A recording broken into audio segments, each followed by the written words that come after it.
Welcome to the GreatBase Tennis Podcast. I'm Steve Smith, along with Roberto Calla. Roberto Calla is in the house. Longtime friend, Roberto Calla. But let's tell you where we are. First, we're in Boynton Beach, before we introduce Roberto, the one and only. Brandon Flanagan, we're in Flanagan's house, FM Tennis Performance Center. But Flanagan, he's busy, so he's on sabbatical, but he'll come back. It's kind of like Johnny Carson, you guys are really good on talk shows. They can take some days off. But Roberto Calla, he's taught me so many things, but I've taught him 3 things. Let's start with that. I taught you how to speak Spanish. Number 1. Taught you how to play soccer. And how to get around the Amazon. Survive the Amazon. With so many people who followed us over the years, had anything to do with us, are our alumni. They know Roberto. Roberto needs no introduction. We taught tennis together for a long time. I just have to go back to Laura and Jackie. I know Jackie was 5. Five, yeah. She's not 5 anymore. That was a long time ago. So I've known you over 20 years. We taught together for 15. Tell the listeners about Peru, the Peruvian. Great food. Everybody loves Peruvian food. Yes, but first of all, talking about how one call changed my life. I called you. That was more than 20 years ago, and we talked a little bit. And you said I had to run. We have practice, and can you come over? And I said, when? You said, now. So I show up, and always when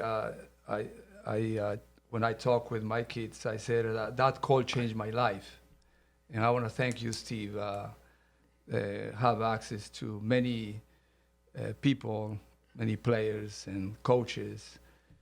And not only changed my life, changed my life of my whole family, especially my kids. But thanks, Steve. Yeah. Wow, no, I appreciate saying that. It's so kind, but it's really, tennis is a game changer. It just be associated with sport. I think that's one thing. Roberto and I could talk about so many things. We thought, I came up, I said, let's just talk about practice, because Roberto used to always say, it still does, you have to love practice. You must love practice. But with stories, I think one thing with our listeners, you and I do not come from tennis. I mean, you have a long, long background in soccer. Yeah. And I was born into a hockey family. And I did not learn tennis through osmosis. Obviously, the story you started with us, same thing. But I think that actually helps to, when you're older in learning, you just don't take things for granted. Young kids, I think I've said it before, you're going to interview Robert or Lynette Federer to ask what, young Roger did when he's 8 years old. One of the coaches who worked with us, Greg Lusor from South Africa, you remember him. He said one time, I thought it was very good, where when people start to teach, say they've played some college tennis, or maybe even beyond, and they're used to going cross court and down the line and doing 2-on-1s and playing tiebreakers, and then they instantly become a coach, and they really have no recollection. They all of a sudden now they're sent 10 8-year-olds. They don't really have a clue on what to do. I guess before we start talking about practice, one story. And I was so dumb when I was a young kid. I remember taking Spanish, and I was thinking, why am I doing this? I'm never going to learn this language, which was true. I never learned the language. I'm never going to use this language. And at that time, I think Russian might be now, but I think Spanish was for years and years the number 2 tennis language. And little did I know that I was going to be able to travel around the world. And at one time, I signed a contract to go work for Braden. I did work for Braden overseas, but I had a contract that I was going to work in Marbella, Spain in the winter. And it would be resorts, and a lot of times it would be just teaching in German. But then in work in a place called Reitenwinkel in the Alps. But then what happened is I got this clause in my contract to this opportunity I wanted to create at Tyler Junior College trained tennis teacher opens up. And it did. So I did just a short time after that work for Vic as a consultant every summer. But I was always envious of the students that stayed in place long enough to learn the language. So here's a story that you and I had a lot to do with. A young man, he's not quite 40. I'd say was 35. He knocks on the door, and we had a big office at this municipality, Hillsborough Community College, 28 courts on a college campus, had a library, cafeteria, hard courts, clay courts. Mm-hmm. We had a gym until, unfortunately, one of our interns violated that. It was great to have that gym. Weight room. So a gentleman comes in from Cuba and can barely speak English, and he wants a job. And I just said to him, "Did you come by boat?" And he said, "Yes." And I said, "I'll give you a job right now." People in Florida in tennis, because there's such the supply and demand, people are not paid that much when they teach tennis in Florida. Everybody wants to be in Florida. Even more so now, I think, more so now than ever. So Castro really suppressed the tennis. It was, considered an elitist sport, and it was an Olympic sport. And, it's like a lot of Catholic churches became government buildings in Cuba. Mm-hmm. So, but he dressed professionally. He could hit the ball well. He could feed balls. He could run drills. And he had a few private students. But I said, no, you can't teach privates until you come in and you learn, we say the system, but it should be systems. Because we have a system for putting on the grip sticker and a system for how to film and this and that. And he found it very difficult. There's a language barrier, but he found it very difficult. You know where I'm going with this. Remember this, right? So it was great because I explained it to him in English, and then you explained it to him in Spanish, and the way he just looked. So he had a difficult time because we teach kids to teach, and we had, so he's a veteran tennis player, veteran tennis teacher, and he has to be listening to 14, 15-year-olds. No, that's not how we teach the overhead. We don't scratch and point and skip backwards, shuffle backwards. And we don't have the elbow in on the volley, and, myth after myth. So, he struggled, so I just didn't think it was working out. And, I was paying him from the get-go. Where most people, they come in and they pay us a small fee to learn how to teach tennis. So I sit down and I tell him in English, and then you tell him in Spanish. And if I didn't have you there at that moment. So Howard Moore forever ran Saddlebrook. Mm-hmm. And, classy place. But over the years, he just knew that we went about it a completely different way. Tennis teaching, tennis training, coaching. Oh, Howard even called me up when they were really busy because he knew we'd have guys that were trying to play futures and they could come out and take a court, feed balls, and it's more service based and education based, and that was their product, and ours was completely different. But I remember calling Howard up. I said, "This guy will do great. He'll show up on time. He'll be dressed for work, just ready to go." And Howard said, "I'll give him a shot." And so anyway, he sits down, and so I explained to him, I said, "This isn't working here. I have respect for what you're doing, but the way we go about it is a little bit different." And I said, "If you call this number, you can start working there on Monday."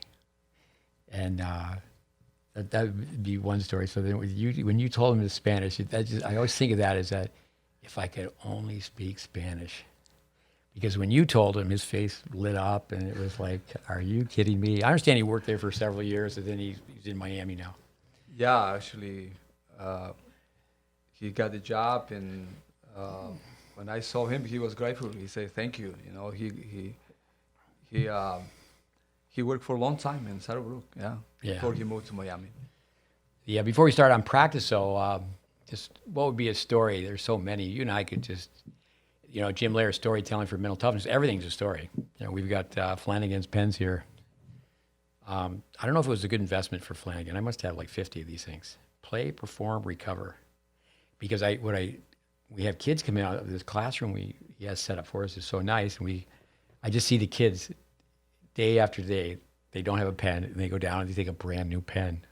Yeah. And so I think the kids have more than I do. So if I have 20 of these pens, it might not be a very good marketing piece for them. I think the idea of having free pens is they go out into the world. They're not just taken by a handful of juniors. What's a story comes to your mind? Anything? This story that saying you that 15 minutes practicing the wall is equal 1 hour in the tennis court. So one of the students went for 24 hours trying to hit on the wall the same days. That's Posey, right? Yeah, we're going to talk to Posey. We said earlier in one of these podcasts that we're going to, you and I, you'd be the person to have on board here when we talk to Posey. I remember John Doran played tennis at Ireland, he's from Ireland, he played Davis Cup for Ireland. He had played at Harvard, he spent time with us, and he just said to the group, he goes, everybody here needs to quit 5 years. And everybody said, why? I said, because Posey's going to be beating us all this love, because he just hits balls, so many balls. But I remember you every lunch period, kids today, brown bag. What's a brown bag mean? And they don't know. You say, what's a brown bag? You make your own lunch. You don't take daddy's little green card or plastic card, credit card, and go to Panera, go to Chipotle. And so you bring your lunch and every day hit the backboard. I do know the word Diablo. You sir, Roberto had the best strokes. Seriously, of the people hitting balls, he had the best strokes because every day he's an athlete. You didn't have to unlearn. Just started from scratch. Compact swings on the groundies, but still had a little Diablo on the. Yeah, we call actually, I was practicing my serve, and Steve was walking around and said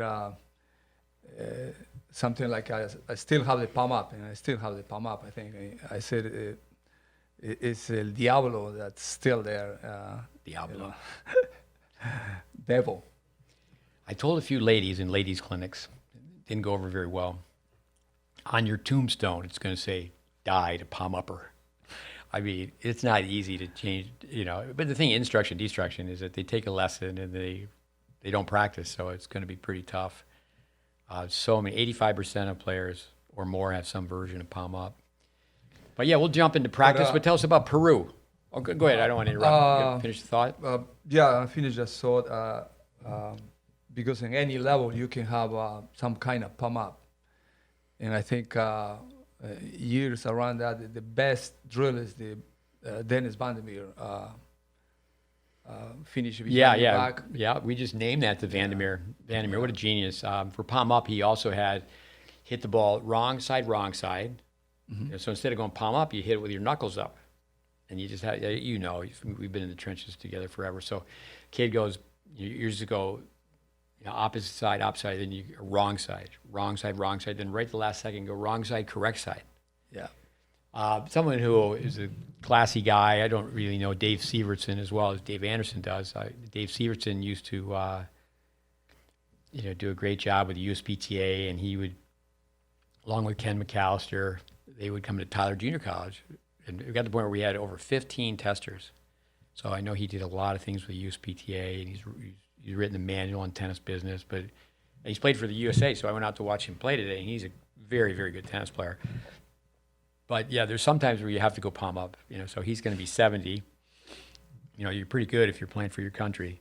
But yeah, so when that ball gets behind you, but I just cringe, we can talk about rote practice and random practice, and I think that a lot of times when you're doing rote practice, people think, well, the coach has a big ego and is very controlling. He wants everybody to be doing the same thing at the same time. But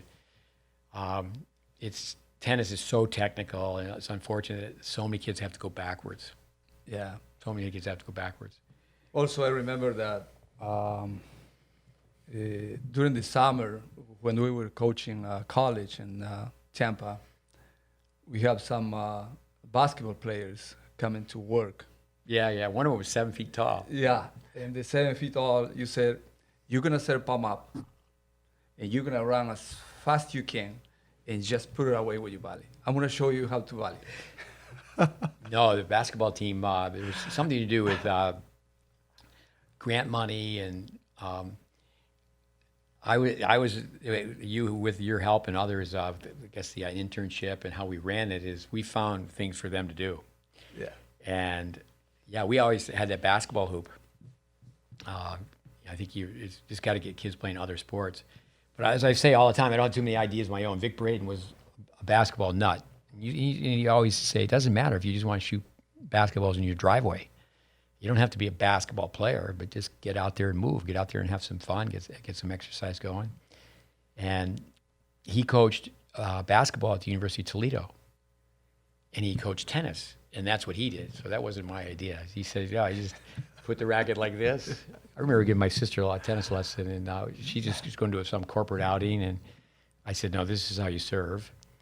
Actually, Welby Van Horn, just put the racket in the tray position, toss and tap. And then Welby would have people, very good body balance, a stance, everything. The toss would be low. They would end up, in a very good balanced position. Of course, they would face forward because the palm was up. But that would blow people away. As here's this genius. How he taught tennis first was he had people in the palm up position. Uh-huh. But then the only thing they had to change was how they formulate the swing, because they already had the body balance, stance, the rhythm, the toss, so many things. Having those guys play lightning ball, which is really ultimate frisbee with a tennis ball. Those fun times. It's good to reflect. I tell you one thing about some of the basketball players. We were in Tampa, and you talk about underprivileged. They had never been. Some of them, most of them, had never been to Disney World. Never been to Disney World, and it's like, okay, we got to organize these guys. We get it together with these guys. Okay, we're going to send you guys to Disney World, and we've made that happen with a group of guys. I talk about the late Tommy Fye. This is when we were working in Southern Cal. He just passed away, amazing guy. So we both had minivans, and I said, well, want me to drive? You want to drive? We'll go together to this party. And he goes, no, we're taking both vans. And I said, well, okay, why? He goes, follow me. So we got in our minivans, and we drove to these trailers, and the gentlemen who were doing the landscaping, that's where they were staying. And we just showed up and took everybody who was doing the landscaping to the party, and it was fantastic. So many stories. But with soccer, let's talk a little bit about practice with your background growing up in Peru. You're the youngest of how many kids? 9. I'm the youngest of 6. The best comes last, the Bambino. But talking about Peru, I think it's a beautiful country. I think there are three things now about Peru. One is the food. I think 5 best restaurants in the world, top 20 are in Lima, Peru. I think the second best about Peru is that soccer. Everybody plays soccer. And I take my risk saying that the second most popular sport in Peru is surf. But everybody plays soccer. And when you say surfing? Surfing, yeah. Surfing, yeah. I know Guga, he's not from Peru, but they say that he was not a very good surfer. Who is it? Guga. Oh, Guga, yeah.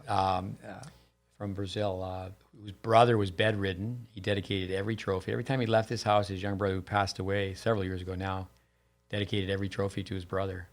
But you just wondered, why was that guy so good mentally? But I don't know.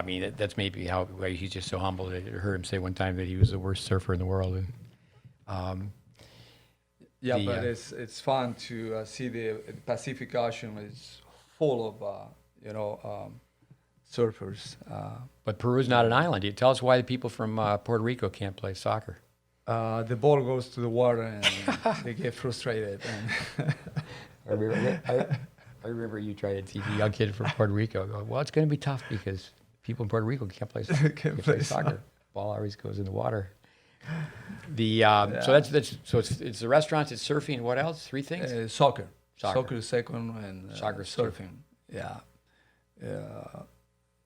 And I wasn't the exception. I played soccer since a little kid, and but it's helped me a lot to connect with tennis. I remember Big Braden used to say that the soccer players are thinking first to move their feet, and tennis players to move the racket. We talk about practice. You got to tell us a story about Vilas and the backboard. But Vic was in Argentina, and he worked with Vilas. Vilas's coach, and therefore Vilas. Actually, the connection, Tracy Austin's brother, Jeff, who's really good, played at UCLA. I guess he was top 25 in the U.S. I remember watching him play. He hit the ball well. Way back when, when I first saw him play, it was before 77 when Braden's book came out. I go, this guy's clean. I mean, I was so new to tennis. But Braden developed a holster, a gadget to show that you can actually hit spin with your legs, because the whole body's going from low to high. But Vic asked a group of guys to play soccer. And he said, why don't you guys just play catch? Just play catch, because he wanted us to see their throwing motions. He said, just play some catch. So being an American, where everybody back in the day played baseball, throw football around, is these Argentines, they started kicking the ball at each other. That's what they thought about playing catch.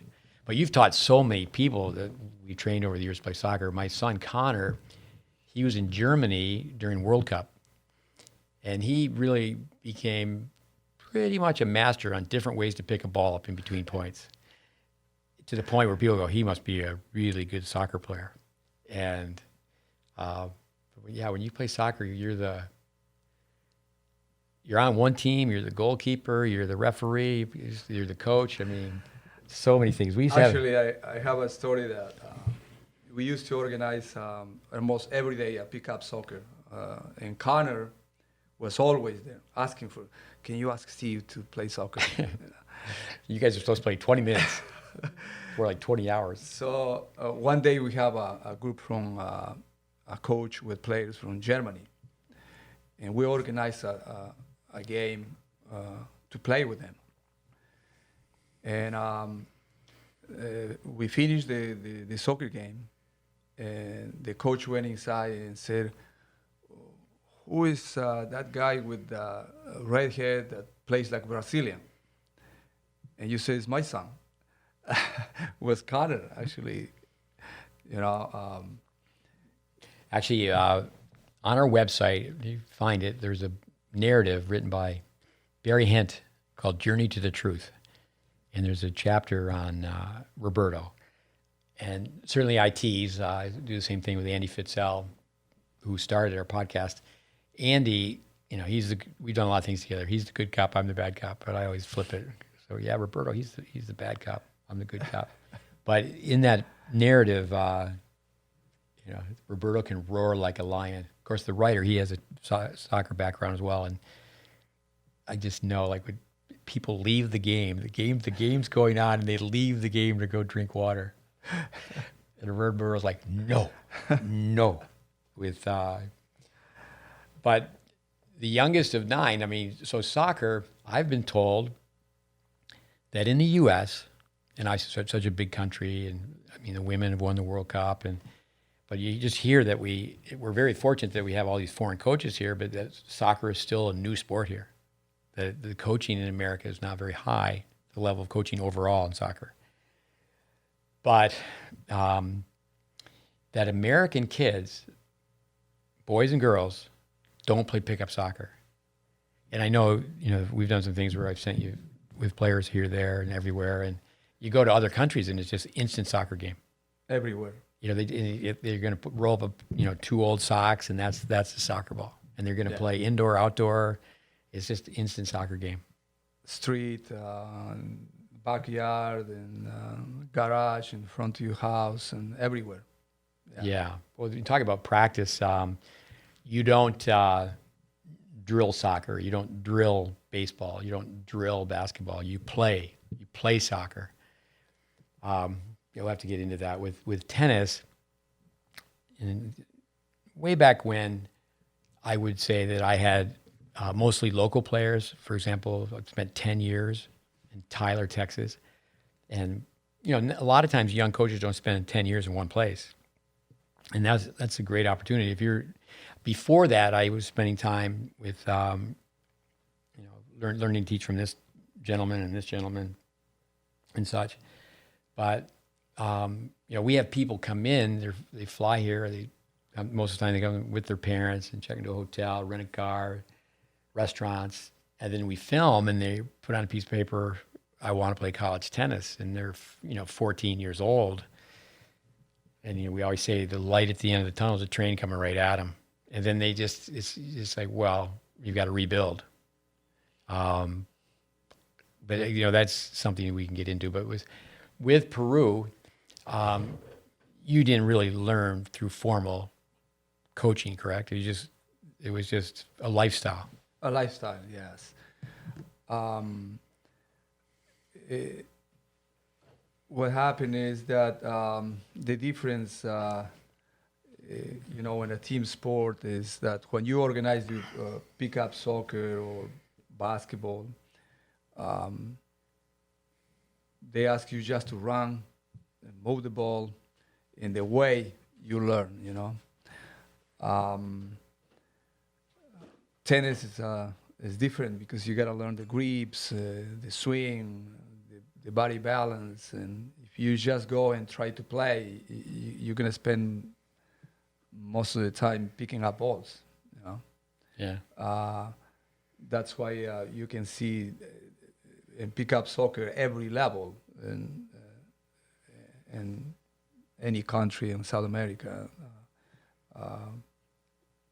Everywhere are playing. You said intermediate, beginner, advanced, but everybody's playing. In ice hockey, it's called shinny, pond hockey. Mm-hmm. And, there could be really like say I lived on a street where outdoor rink. And seriously, on a Sunday afternoon, it might be 40 people playing one game. One puck, 20 on 20. Yeah. And all different levels.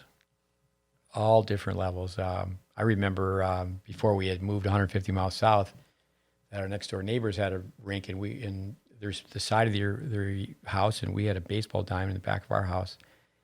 And I think if someone, people like say Steve Riggs, who played hockey at Colgate, people who played hockey at BC, really good hockey players, that's what they would do on a Sunday afternoon. And then you think out in Saskatchewan, Moose Jaw, is that kids are playing on a frozen river, and they don't have all this formal training and ice time and learning visually. I don't think that enough people sit down and just watch tennis.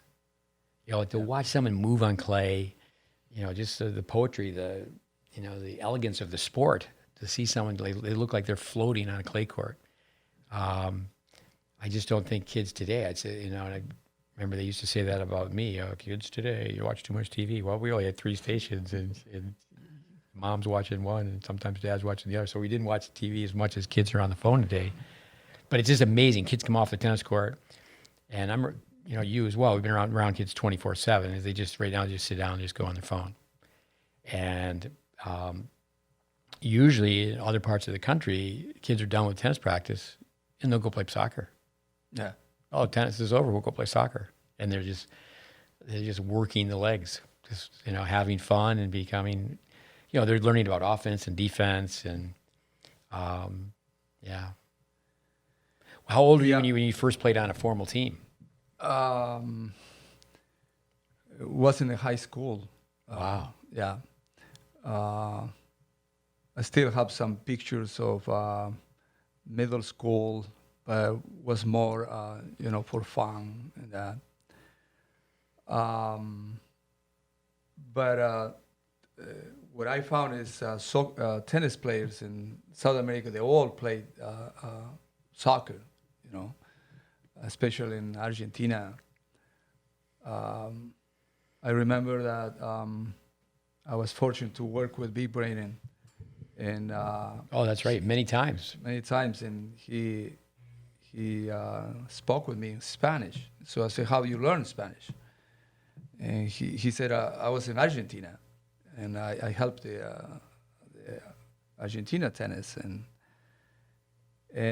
you just mentioned Guillermo Velas, Yeah, tell them the backboard story. and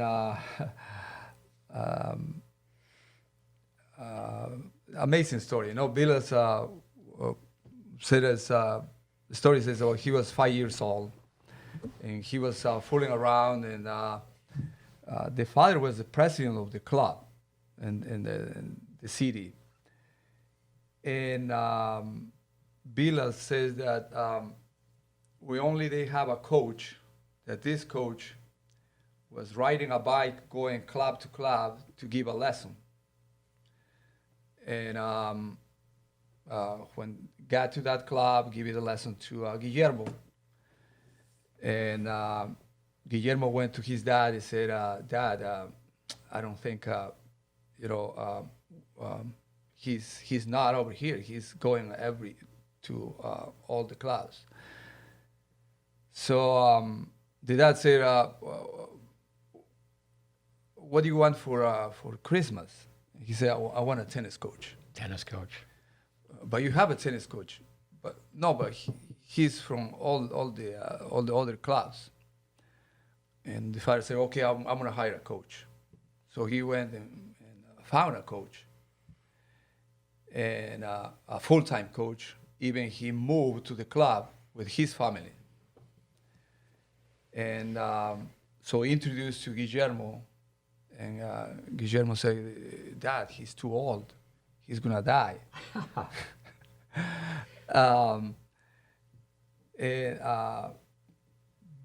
But it was amazing, and we were talking about soccer. Never is going to happen this in soccer. You know, the coach told Guillermo that he's going to spend 3 years hitting against the wall. We call over there fronton, because in front to the wall for 3 years. And no time on the court. No time. Just the wall. Yeah. Just the wall. And Guillermo, it's okay, Guillermo jumps to other part of the story to see the coach personality and saying that how I can not learn with this coach. And the guy who was running the interview said, what do you mean? He said, our first tournament, we go in. My father rent transportation, and he hired a driver.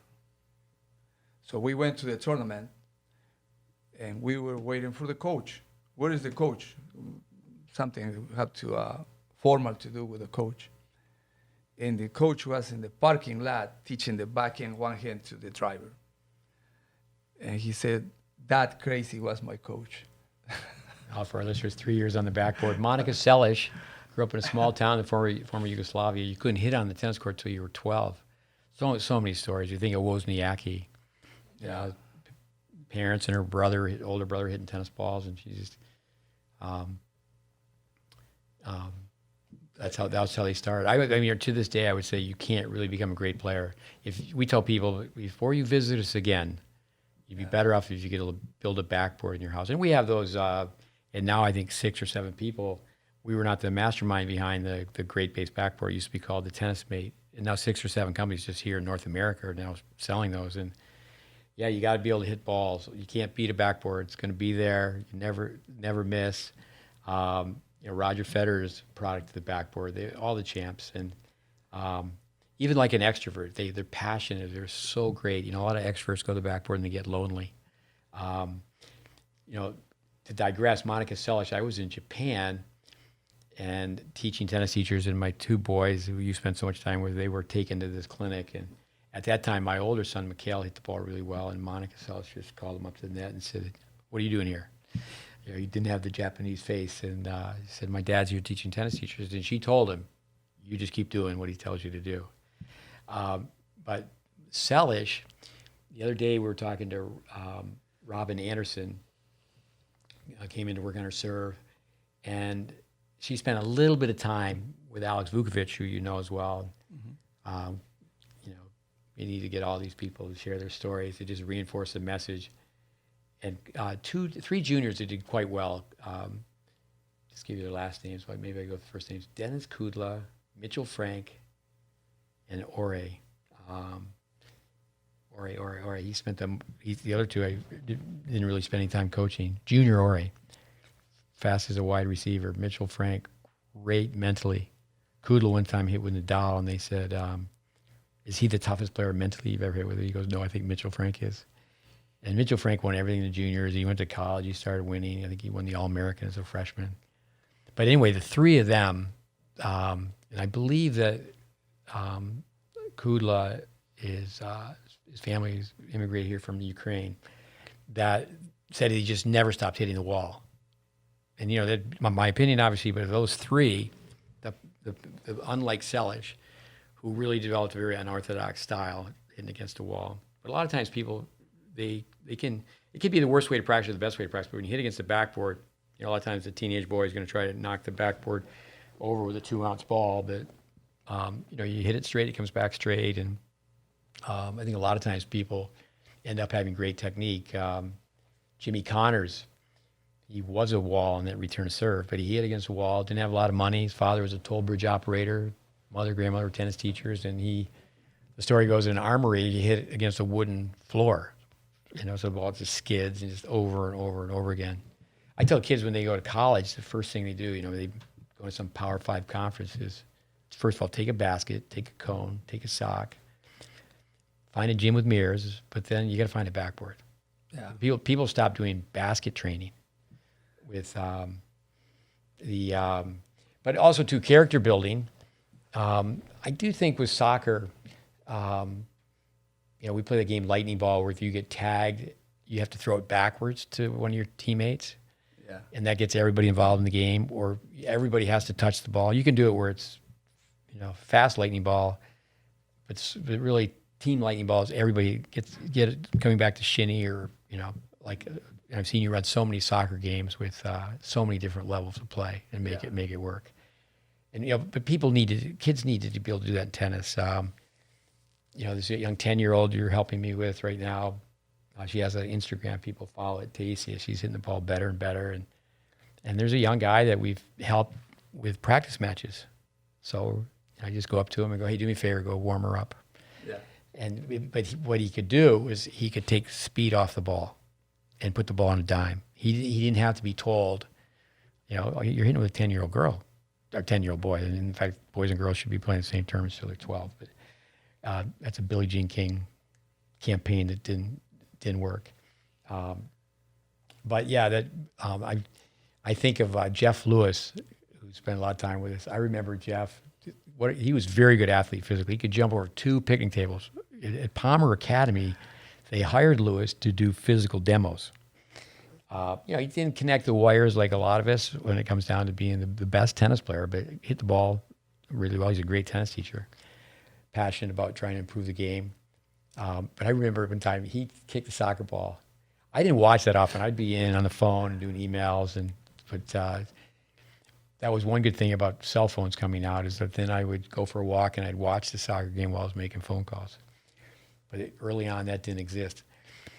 But at Lewis, he just belts a ball, and the parents were really good about it. Some little girl, I believe it was her arm. She broke her arm.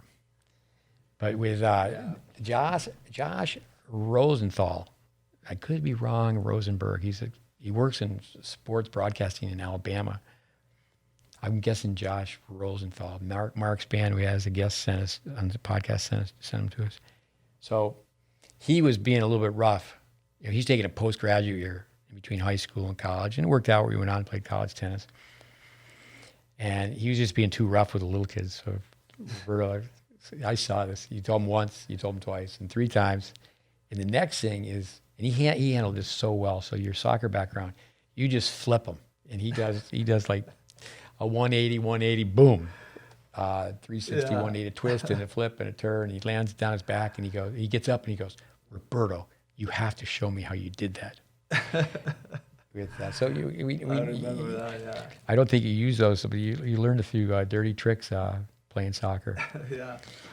But when you grew up, it was not. You just played soccer for the most part. It wasn't, coming back to practice. It wasn't like you in and out of the cones and doing all those drills. It was just you just played. Just play, yeah. Just play, and I remember even we stopped the traffic. We organized 4 rocks as a goalie, and we play on the street. But before I forget about the walls, I remember that after years we taught tennis in Tampa. We went back. I think it was a tournament, and we went back to our facility where 28 courts.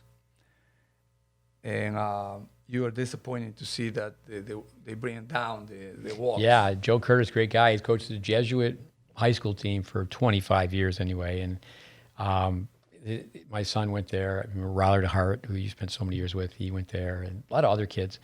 But there was 4 racquetball courts and then a huge backboard, and they knocked it all down. And it was just like, we took a group before the pandemic. We took a group of kids down. We played the Jesuit high school team. No, but you, one of the workers was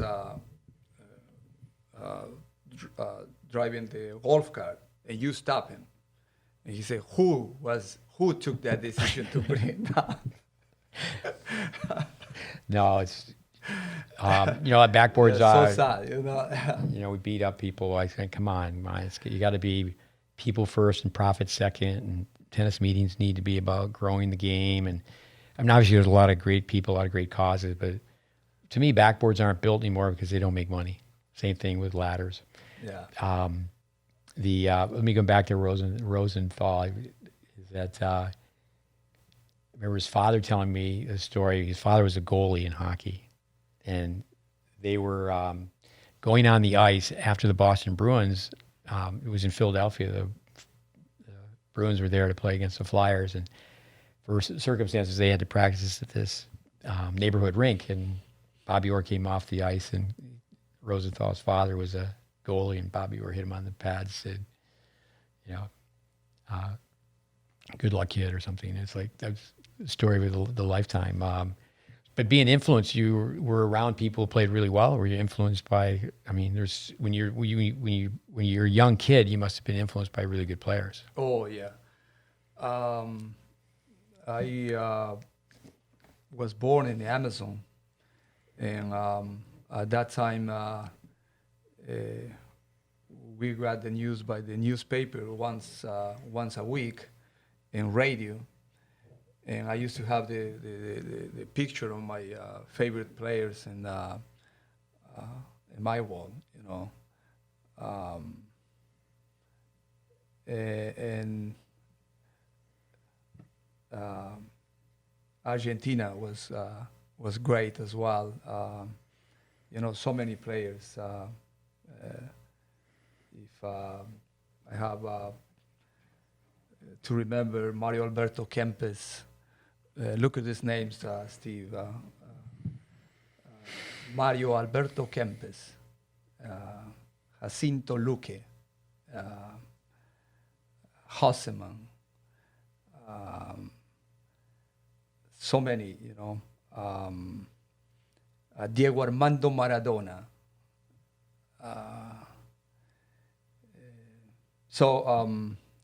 Influence for too many soccer players,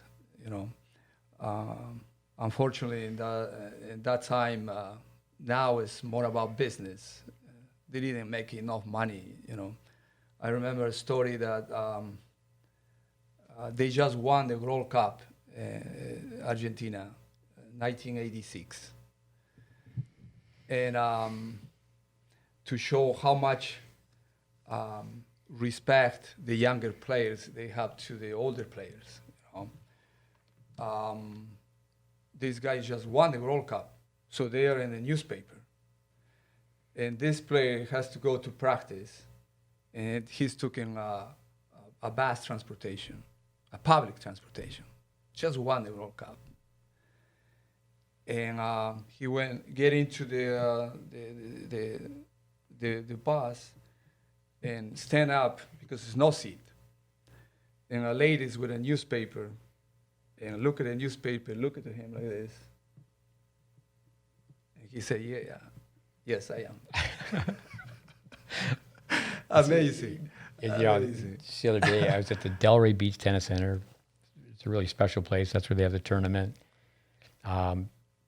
Someone told me that Robbie Seguzo, who I've known since he was 10 years old, he was number 1 in the world in doubles for 5 years, married Carling Bassett, top 10 in the world in Canada.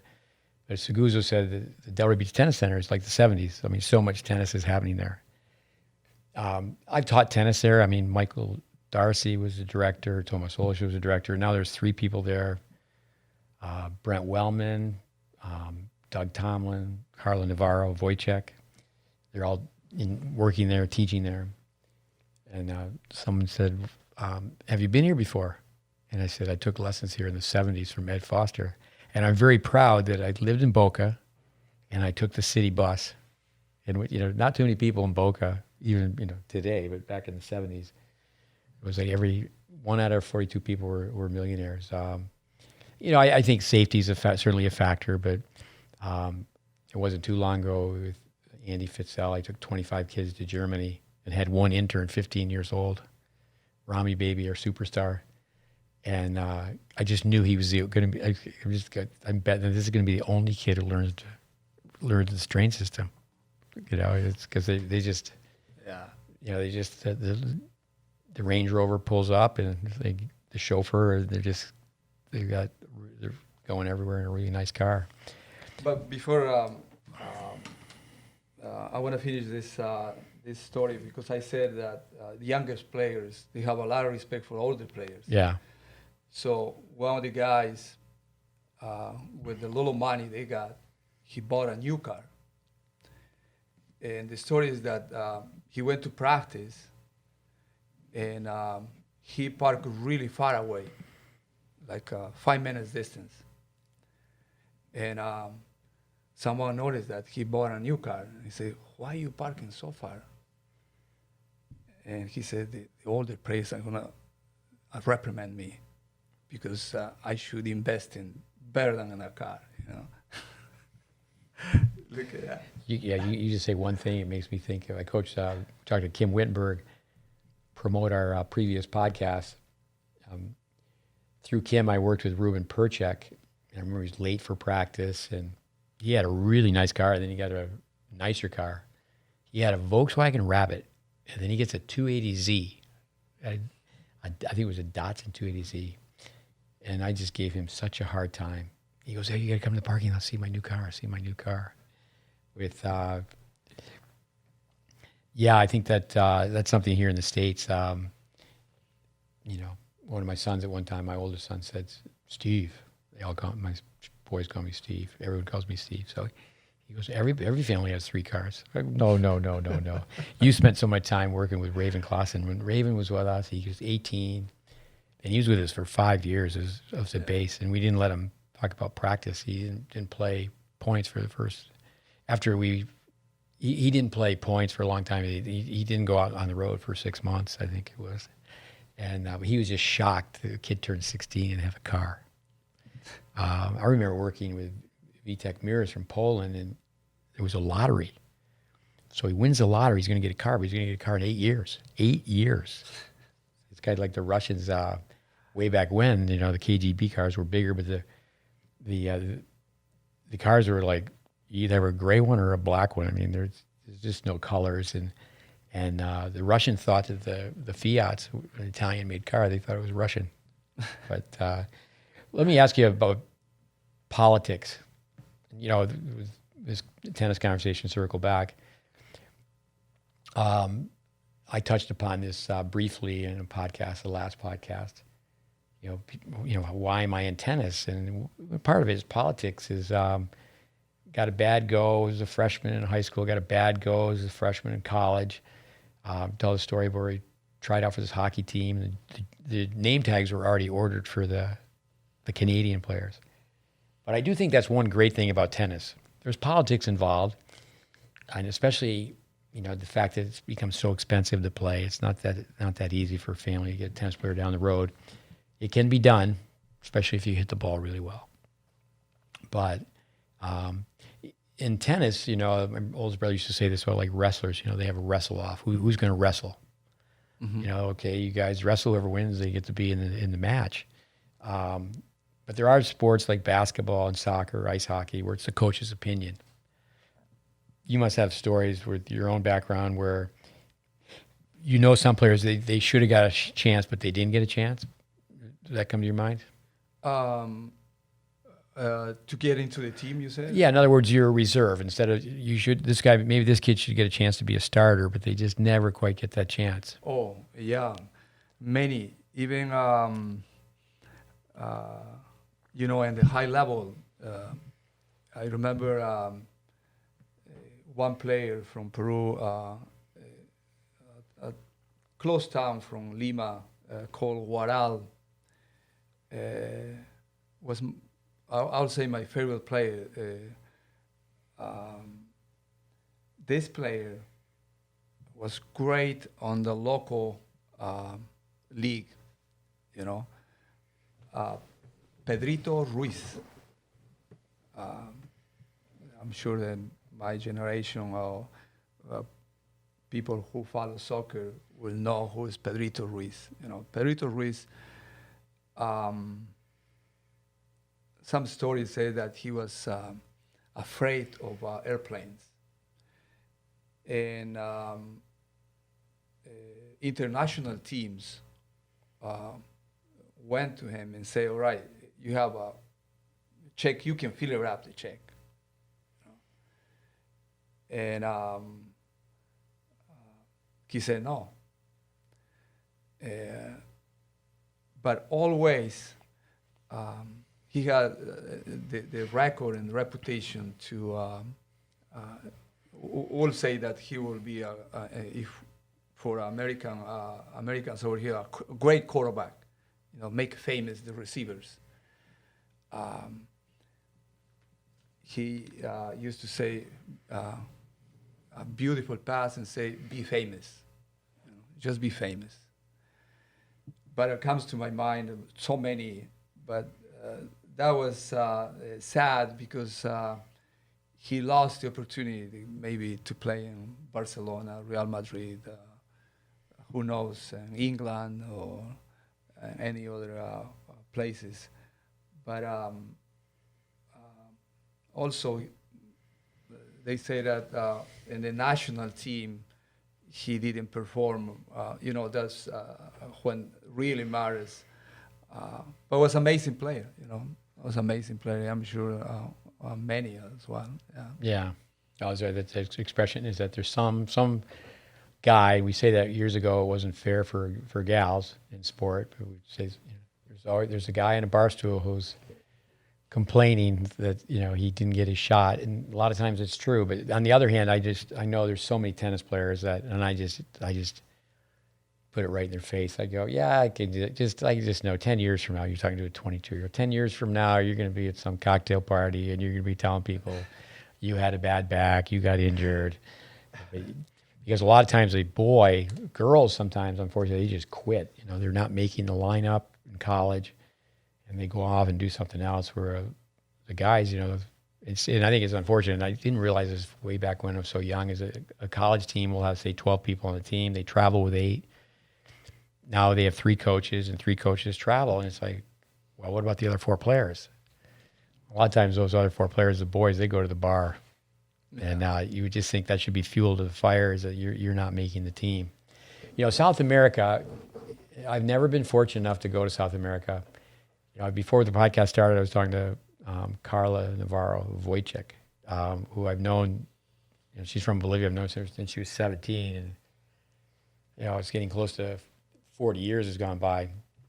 Helping her daughter out with tennis teaching. Her other daughter just made a video for her technique and her tactics. But someone that you helped me with from South America, Carolina Rodriguez. Carolina from Colombia. Yeah, I remember Rodriguez said, so she said, "I'm going to quit." I said, "No, I'm going to quit. I'm going to quit. I quit right now." And because his junior college team, so many things. Chad Berryhill, now I guess he's probably been a college coach for 20 years. And he started when he was like 22 as the head coach. But at first, the junior college rules, the junior college program just interfaced with our junior program. And it was pretty tough on the girls. I mean, they'd come in and they'd be playing 11-year-old boys and girls, and it'd be competitive. I learned this in Sweden. Should be able to just tell you the guy's name, Kali Hogiskog. It's like just butchering the pronunciation. But he's a Davis Cup coach. And I was so fortunate, I'm telling Beck Show, to be there. And a lot of times people would like to sit down and talk to me because I've worked for like Braden and Vandermeer, and insiders years ago would know those names. Van Horn. So I heard this coach say, and I used it with Rodriguez, because Rodriguez, beautiful girl, really, really intelligent. She, beautiful person. I tell her, I heard Hogisko say, that kid's body was made out of Monday. And I go, "What do you mean?" He goes, "Well, the factory workers, they're all home on Saturday and Sunday. They're drinking lots of beers and running a little slow Monday morning. And the cars that are built on Monday morning, they don't run very well." So I said that to Rodriguez, and she said, "Give me the explanation." I said, "Your body was built on a Monday," because she wasn't the fastest cat, but it was just a great comeback. And I think kids need that. She said, "Yes, but my brain was made on a Thursday." She helped out so much. We're not really talking too much about practice. We'll get there. I said, Rodriguez, she ended up getting every award anyway. I mean, GPA and MVP and hardest worker, da-da-da-da-da. But I remember being at a banquet. She didn't have a cell phone or a car, which was a great thing. But, so she was watching tennis in Colombia, being taught.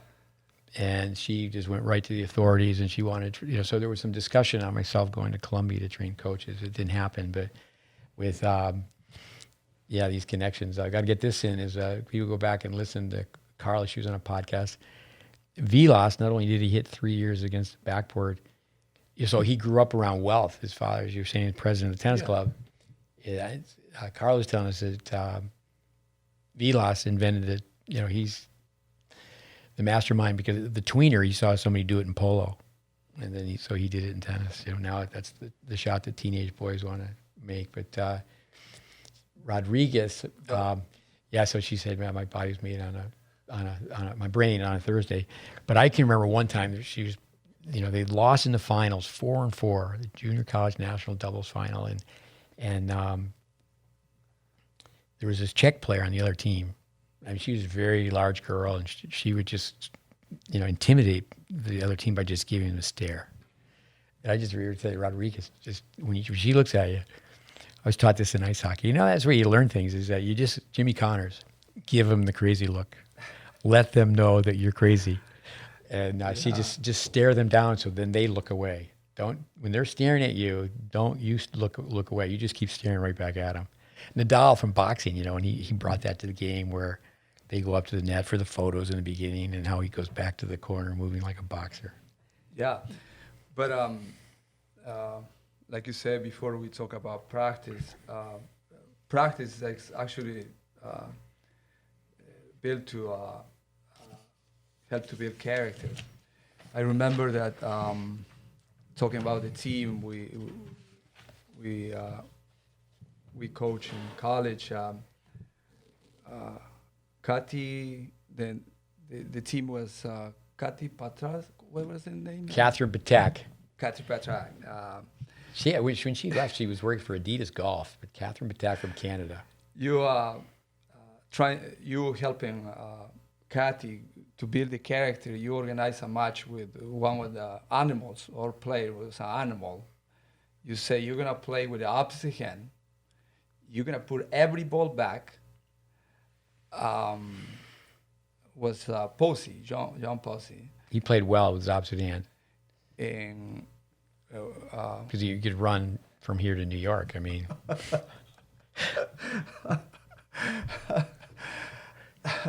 I remember it took her a while. You know, she's like down a set and she goes, "Something's peculiar about the way he's playing."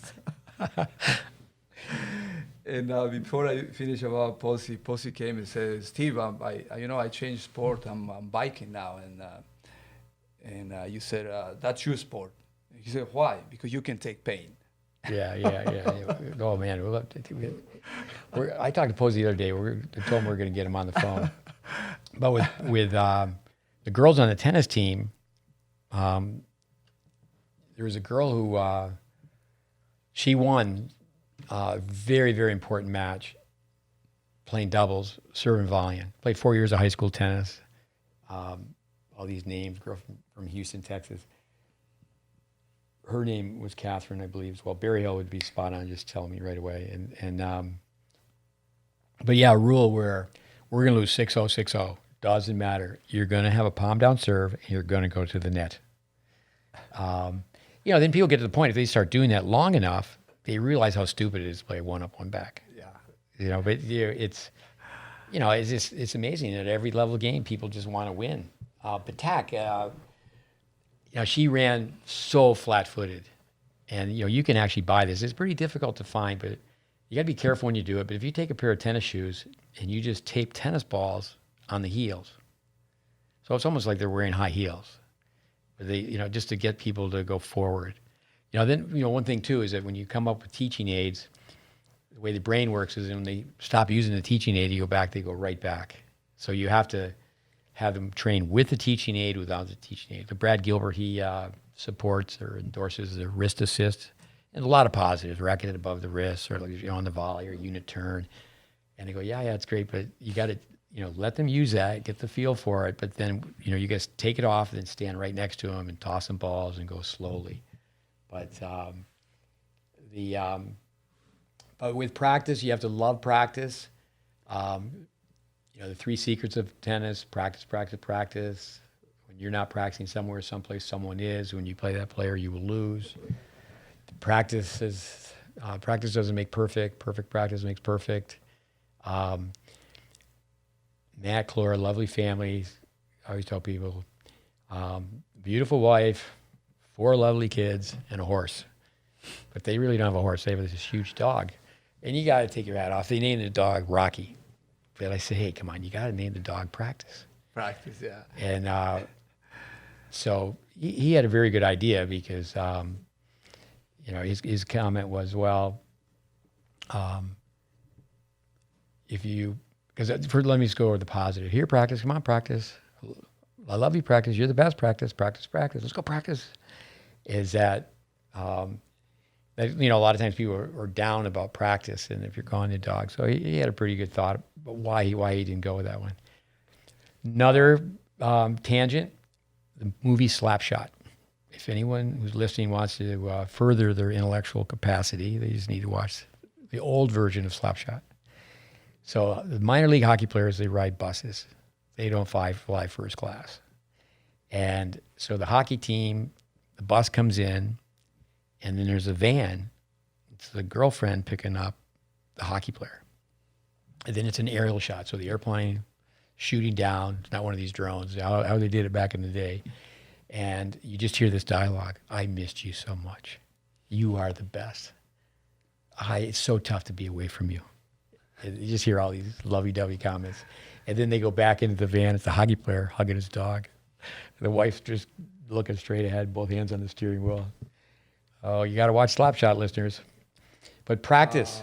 Practice, Steve. The other day we were hitting against the wall, and I noticed that a guy close to me is hitting, and so I approached him, I talked with him, and he said he's a coach from Colombia and travels with some of the players Colombia Federation.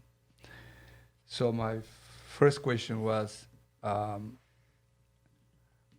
in South America, we don't know how to play doubles. Why? Because we don't practice doubles. And I said, where are these Colombians coming from if we don't know how to play doubles in South America? We play up, one back, and we don't know how to play. And these Colombians are playing real doubles, you know. And he said, I don't know. So Yeah, the number one team in the world. yeah, They won Wimbledon, won the U.S. Open. Yeah, actually, one of those players, Ferrer. I was told he went to USC and he wasn't very good at the net. You know, there's Peter Smith from the U.S. There's Peter Smith from Australia. 2 lifelong tennis coaches. But also, I think college tennis, I believe it's 1 out of every 3, maybe definitely 1 out of every 4. I would bet on that. 1 out of every 4 top doubles players in the world played college doubles. And, you know, now they have it where it's 6. I just can't understand how can doubles be 6. It's not even divisible by 4. And now in junior tennis, somebody needs to be arrested. Somebody needs to be thrown in jail, tennis jail, where, well, we're preparing them for college tennis by playing 6-game pro sets. You know, slap that person across the head. That's because people want to go home early. We're just, you know, it's just not right. But with doubles, Jeff Coetzee. We got actually lucky in South America. Peruvian Luis Horna with Pablo. Pablo Raya? No, from Uruguay. They won the French Open. Okay. And they recognized, they said, Cuevas. Yeah. They said, we got lucky, you know. We don't know how to play doubles. We recognize, even the Argentinians, they say, we're happy now that the Bryan brothers are retired, you know. And they say we'll never will beat a team like the Bryan brothers or the real doubles players, you know, playing the system we play. And the reason we don't play doubles or we don't practice doubles in South America is they blame that we all play in clay and it's slow.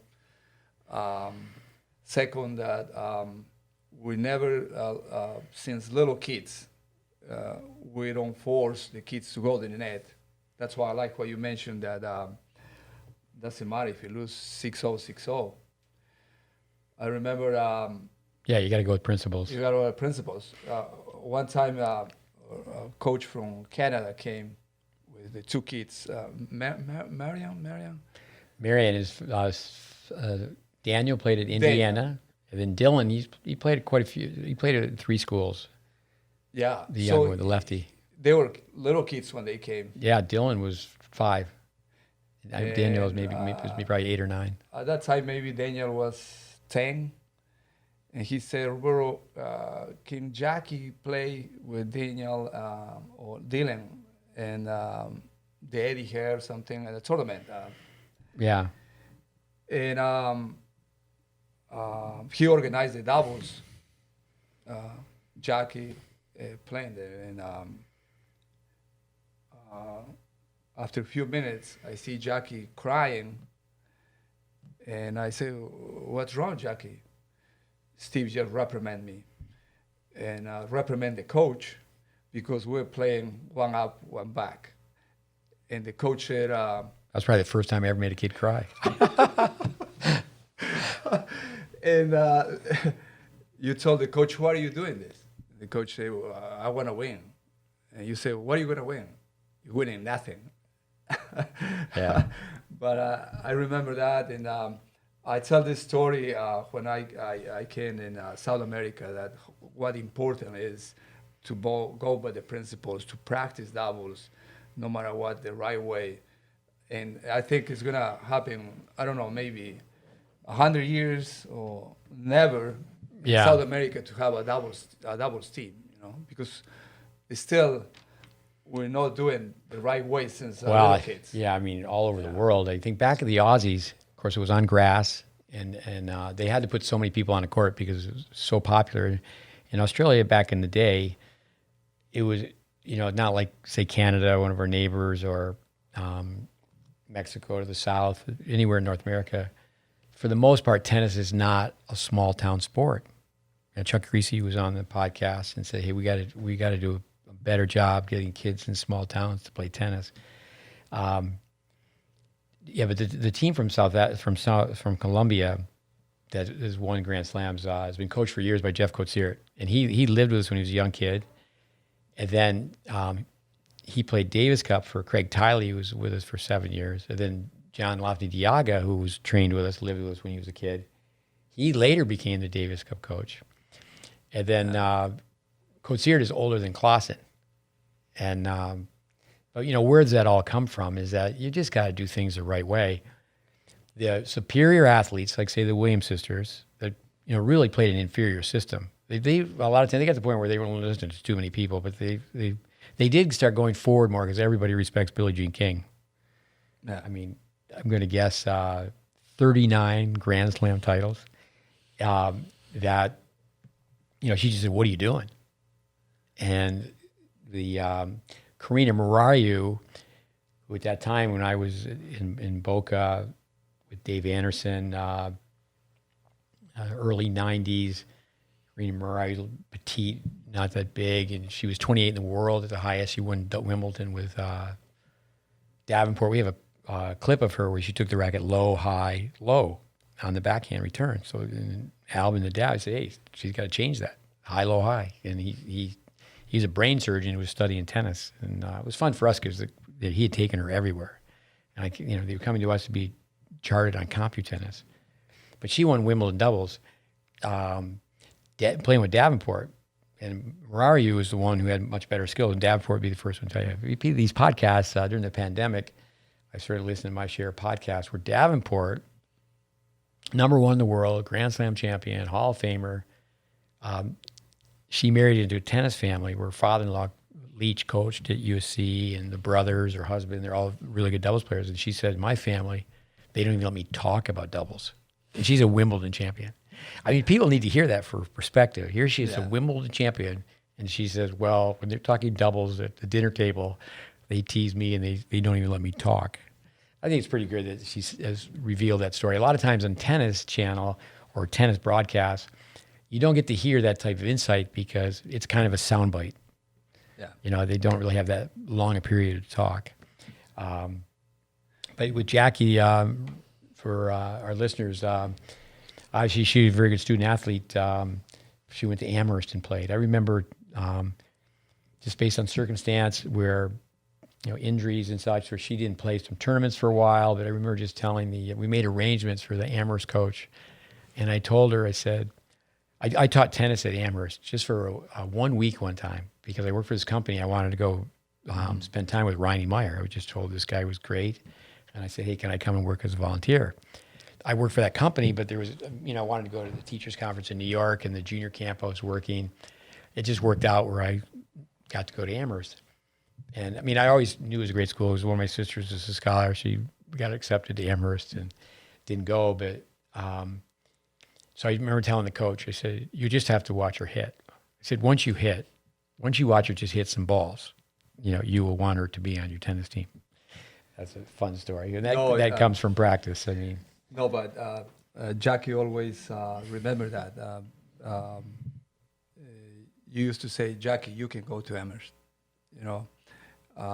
You scholar, you athlete." And she's really grateful that she went to that school. I know Julian Krinsky has this. I believe he has, his two sons. One went to Harvard, one went to Amherst. And if you're an insider, it's like they're the same thing. With so many beautiful schools throughout the U.S., but there's so many, amazing institutions. There's a gentleman that was a coach, the men's coach that we need to get on. Coaches at Navy now. He brought his kids to work with us, I think 3 times when they were younger. And I believe it was 5 years in a row he got to the nationals. I think when we start talking about rote versus random practice, we would find out that one of the reasons that this particular coach was so successful is because he really understands random practice. with us, we'll have to get into that. I mean, some when people come to us, we have to do rote practice because their game is a total train wreck. One thing about Nadal, for example, getting back to doubles, is when he won the Olympic gold, like Federer won it with Wawrinka, and had the skill set, even though he wasn't playing, neither one of them, they were just specializing in playing singles. Certainly they played some Davis Cup, but years go by where they just don't play doubles. And the Woodies made that mistake one time in a Davis Cup tie where they threw Sampras in, and they go, well, he doesn't even play doubles anymore. Well, he can serve, he can volley. And he played with Martin, and they did great. But Todd Martin, who Wittenberg mentioned is a prototype, going back to how Todd Martin played tennis. But Nadal, when he won, that was a bonus for him to win doubles because, and actually, Macron was always saying that Nadal is maybe the best volleyer in the game. He's almost volleying with a forehand grip on the backhand side. Angle of the racket face is open, but he closes in so well. And I think the partner was a double specialist, huh? Yeah. Yeah. But also too a double specialist, but a double specialist with not a Bryant game. Yeah. Yeah. You're right. When I'm in South America and I visit a tennis program, the first thing I'm telling them is when we're gonna have in South America doubles players, and I always suggest ghost doubles, mini tennis. If you incorporate that or practice every day, will make the difference. Yeah. Well, you hear that tennis is a microcosm of life with the fact that you play outdoors year round, you play on clay.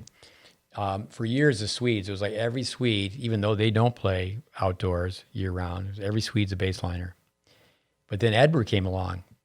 But actually, what was amazing, it was 82, where Wielander wins the French. And he lost his club championship before that tournament. So he's a teenager, and he wins the French.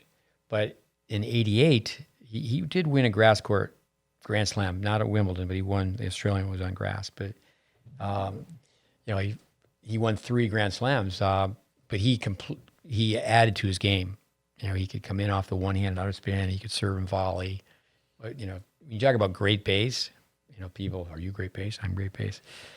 It's just, we're going to change the name to Solid Fundamentals. But if you watch a Wielander hit the ball, it's all there. It's all there. The fundamentals are there. It's like Edberg certainly, the Swede who said, okay, we're going to play. We're not all playing from the baseline. Serve and volley, first and second serve. He really had 2 second serves because the toss was so far left. Yeah. That's where he had a tough time against Connors. But Edberg, he coached Federer, and Federer, they said, well, you're coming to the net more, but why don't you come even more like Edberg? He goes, well, if I could volley like that, I would. I got a couple notes. I know Andy Fitzell told me don't write down notes, and he's right. I should listen to Andy. But this one thing I had to write down is Yogi Berra. You would have been there helping with me with this coach from Greece. You and I, 15 years is a long time. Coach comes over to train with us, and he's really into yoga. And he looks up yoga on the internet, and he starts reading about Yogi Berra. And he ends up falling in love with Yogi Berra. And he could quote, with his accent, he could quote Yogi Berra. But this is one for Yogi Berra in practice. In theory and practice are the same thing. But in practice, they are not. I have to read that again. Then you can say, okay, let's just talk about that. Yogi Berra, for listeners, he famous baseball player, New York Yankees.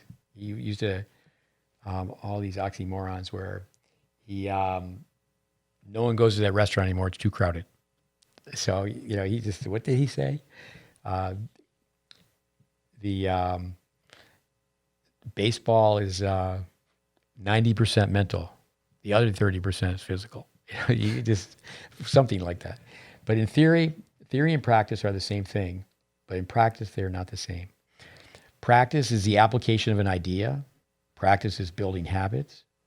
Praxis is exercise or task repeated over and over again. Dennis Vandermeer wrote the dirty work. Excuse me. Yeah, people think of it as the dirty work. My notes here. Donkey work. What's the donkey do? The donkey pulls the wagon. We have to end up doing a lot of deliberate practice, but Vandermeer would always, the holistic practice, because he taught by progression. Let me show you the whole picture. And it's so important for kids to be told, this is why you have to volley.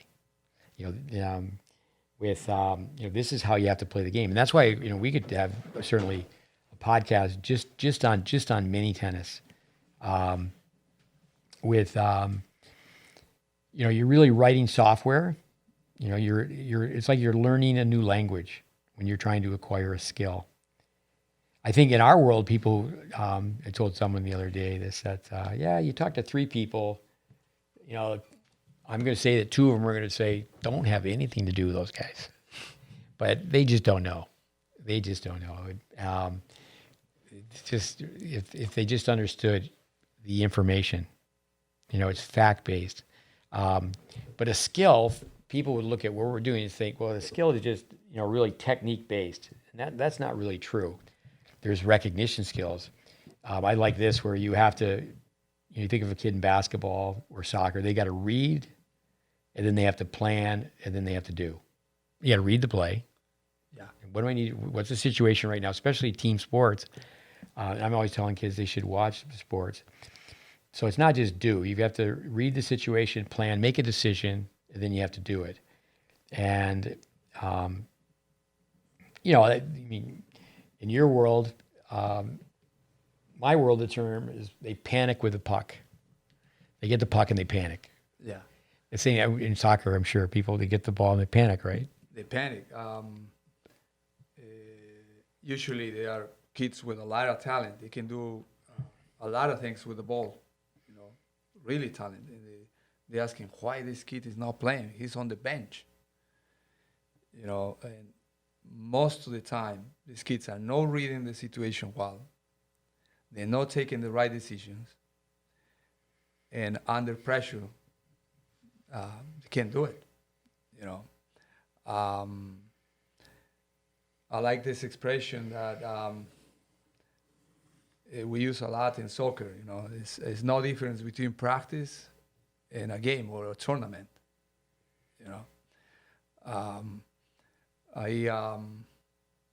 I read that Nadal has a lot of problems with players when they go to practice, and they say, "Hey, you are taking too serious. You practice too hard."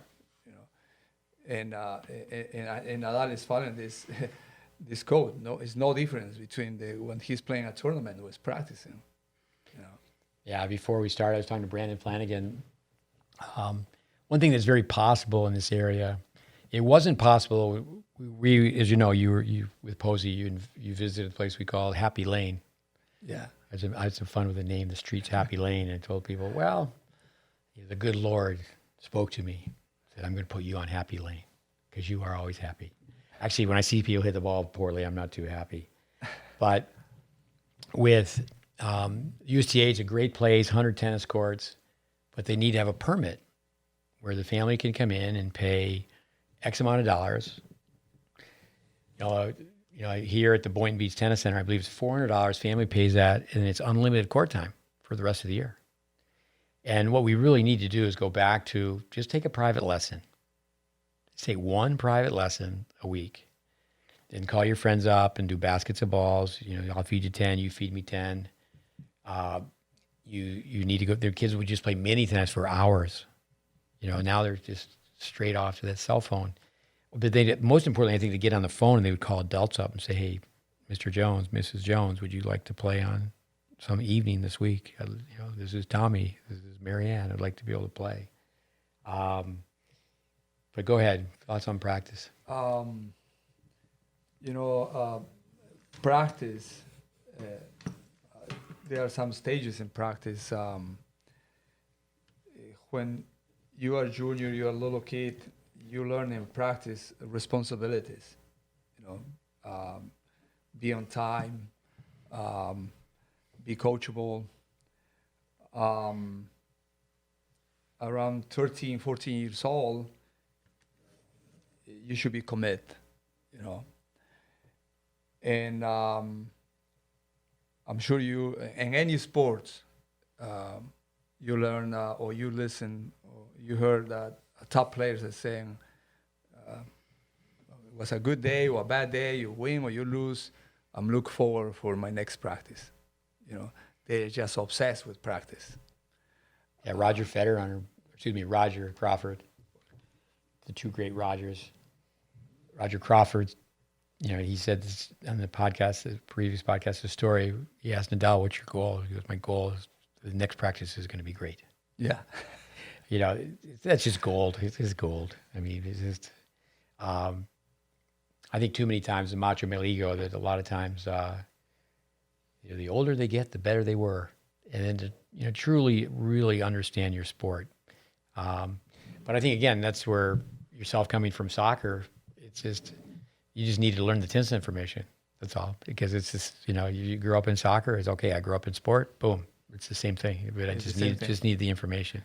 Just change the information. Yeah. When you said stages, Dr. Schmidt, this is something I needed to write down because it's one of the best tapes, I think, that Vic Braden, in my opinion, so much that Vic did is that he put out motor learning. And, you can dig on the internet and find it. Block, variable, and random practice.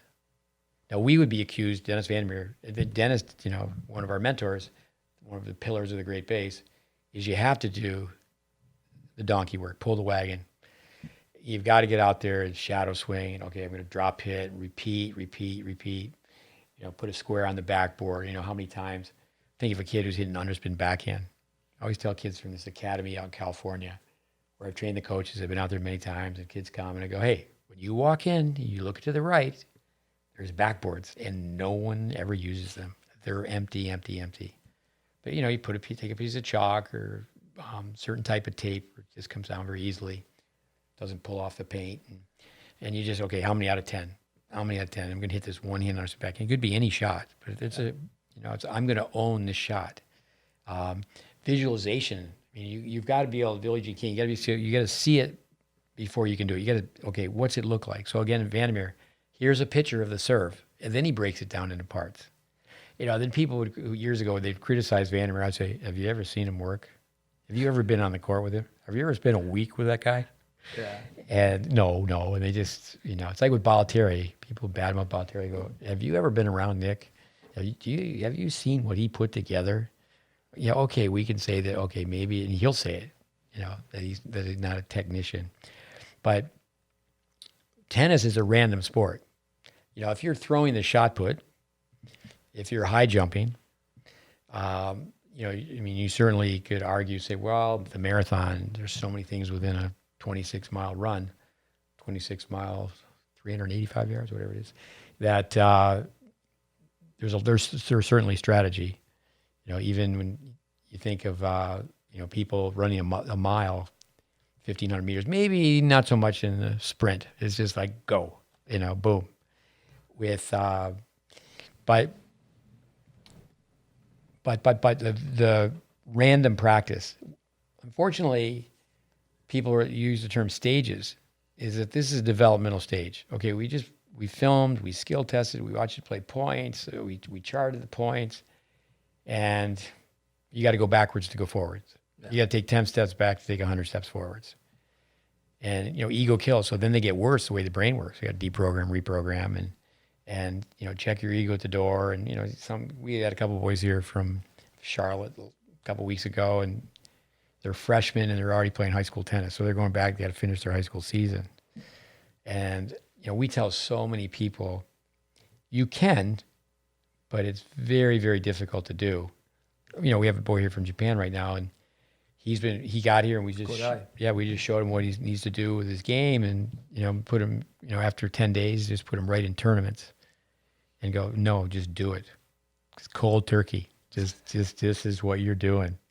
You used to toss high to the left, now you're tossing low to the right. It's instruction destruction. I mean, I was, from my hockey background, you talk about running practice, the responsibility, the commitment. I can remember being a captain where Pee-wee, so you're 12 or under, and running the practice. But it's like, oh, let's just get out on the ice and we'll, the coach gives you a 3x5 card and these are the drills we're supposed to do. And, you just, you have them in your hockey glove and you just, okay, this is what we got to do. And most of them are skating. It's like, you have the ice for an hour. And it's like, the last 10 minutes, the drill is okay. Now you can scrimmage. They just wanted you to do the basic drills. From a tennis standpoint, we say technical, then situational, and then match play. I like how Vandermeer would say match play and simulated drills. A very good situational drill. I mean, let me go back to square one. A block drill. We do a drill where we have kids set the overhead up with left hand on the racket, salute position, quarterback position. They have a partner right next to them. They toss the ball up, and they hit an overhead. Then they stand in the same position, no movement with their feet. They hit a serve. That's a good example of block learning. And over and over and over again, hey, you used to have a forehand grip, you had palm up, da-da-da. But then, it's okay, now we want you to hit some overheads. What we're going to do is feed the ball. Ball's got to bounce. And then you play an overhead, then you can play the point out. Yeah. So you're going to start the point with an overhead. Because kids, it's in Malcolm Gladwell's book, Blink, he interviewed Braden, knowing without knowing. You just know a kid is going to miss overheads. The coach is feeding them out of the basket and they make all their overheads, but they never miss. They always miss. I mean, always is a strong word, but it's a safe bet. They're going to miss because they finally hit an overhead. It's amazing to chart people. They've played 100 points. They haven't hit an overhead yet. And I remember telling Raven Clausen that one time. But he was, as you know, so coachable. And, but so then, okay, at least they're hitting overheads. But then you make it a game situation. You can even tell kids, okay, you go to the net, you win 3 points at the net, and they still won't go in. Yeah. Keep your own score, and they still don't go in. Because when they're younger, they just get so hardwired. Why people don't go to the net is they just don't go to the net, and it's like they want to win. But as you said about Jackie and what are the kids going to win? They're going to win nothing. They're going to win that 2-inch trophy. But in tennis, such a random sport. You got to work on your backhand volley. You're playing doubles, and you may play 4 games where you don't hit a backhand volley. It's like boom, boom, points over, boom, boom, points over. Yeah. But so to isolate the skill. And I do think that's where Robin Anderson was asking me about Peter Cobelt. And when he came out of college, one of our students, we trained to teach tennis, he went on in business and he became a millionaire. And sight unseen, I shouldn't say sight unseen, he met Peter. But sight unseen, I was going to be allowed to choose the coach. And I said, well, what he needs to do when he comes out of Ohio State, he's been ranked 1. He had a really good win, and the way the rankings are, he may not have been the best player, but on paper at one time he was number 1. And so we have pre-post film of Cobelt. I didn't want to make the video. He wasn't scheduled to have the video, but he comes to my place with his teammate, my son Connor, and we make this video. And it was David Cass, and David loves tennis, and he's helped players out as a manager, promoter, and up in Columbus, Ohio. And I said, no, he needs to work on his game technique for 6 months, and then we're going to send him to France for 6 months. No ATP points. This is, college tennis is over. He's only 22, and this is the plan. And Vic used to always say that we should have had a master plan. I was so flattered when he would say, Steve, we should have worked together. We should have a master plan. I remember telling Paul Rodert, who's back with the USTA, is Sam Querrey of the future. This is when Querrey, now he's winding his career down. I'm sure he's up there in age, but the Sam Querreys of the future need to volley. Yeah. He's loosey-goosey competitor. I mean, I say that in a really good way, relaxed. Good serve. But Manny Diaz said that on a podcast. He coached Isner. If you'd been trained by Welby on the backhand volley, he'd have millions more. And, but that's where at all levels, talking to Robin Anderson about, she played at UCLA, 8-time All-American. Just to pound home the point, to say this all over again, college tennis players used to have a developmental year. You know, now junior programs are not called that. It's not junior development. It's high performance. And you know, I'm the wise guy. You've heard me say, I'm Steve. I'm a low performance coach. This is my notes. You've already touched upon it. Practice versus play. Play versus practice. Play like you practice. Practice like you played. But go ahead. A few thoughts on practice. What do you got? Make the connection with soccer. You know, there are amazing stories how we develop soccer players in South America. Is we call fulbito, means mini soccer. You know, and I think making a connection with tennis, if we want to develop whole court players, and we should really emphasize mini tennis, playing more sets in the alley. Definitely goes doubles, you know. Brazil is still the strongest team in soccer, and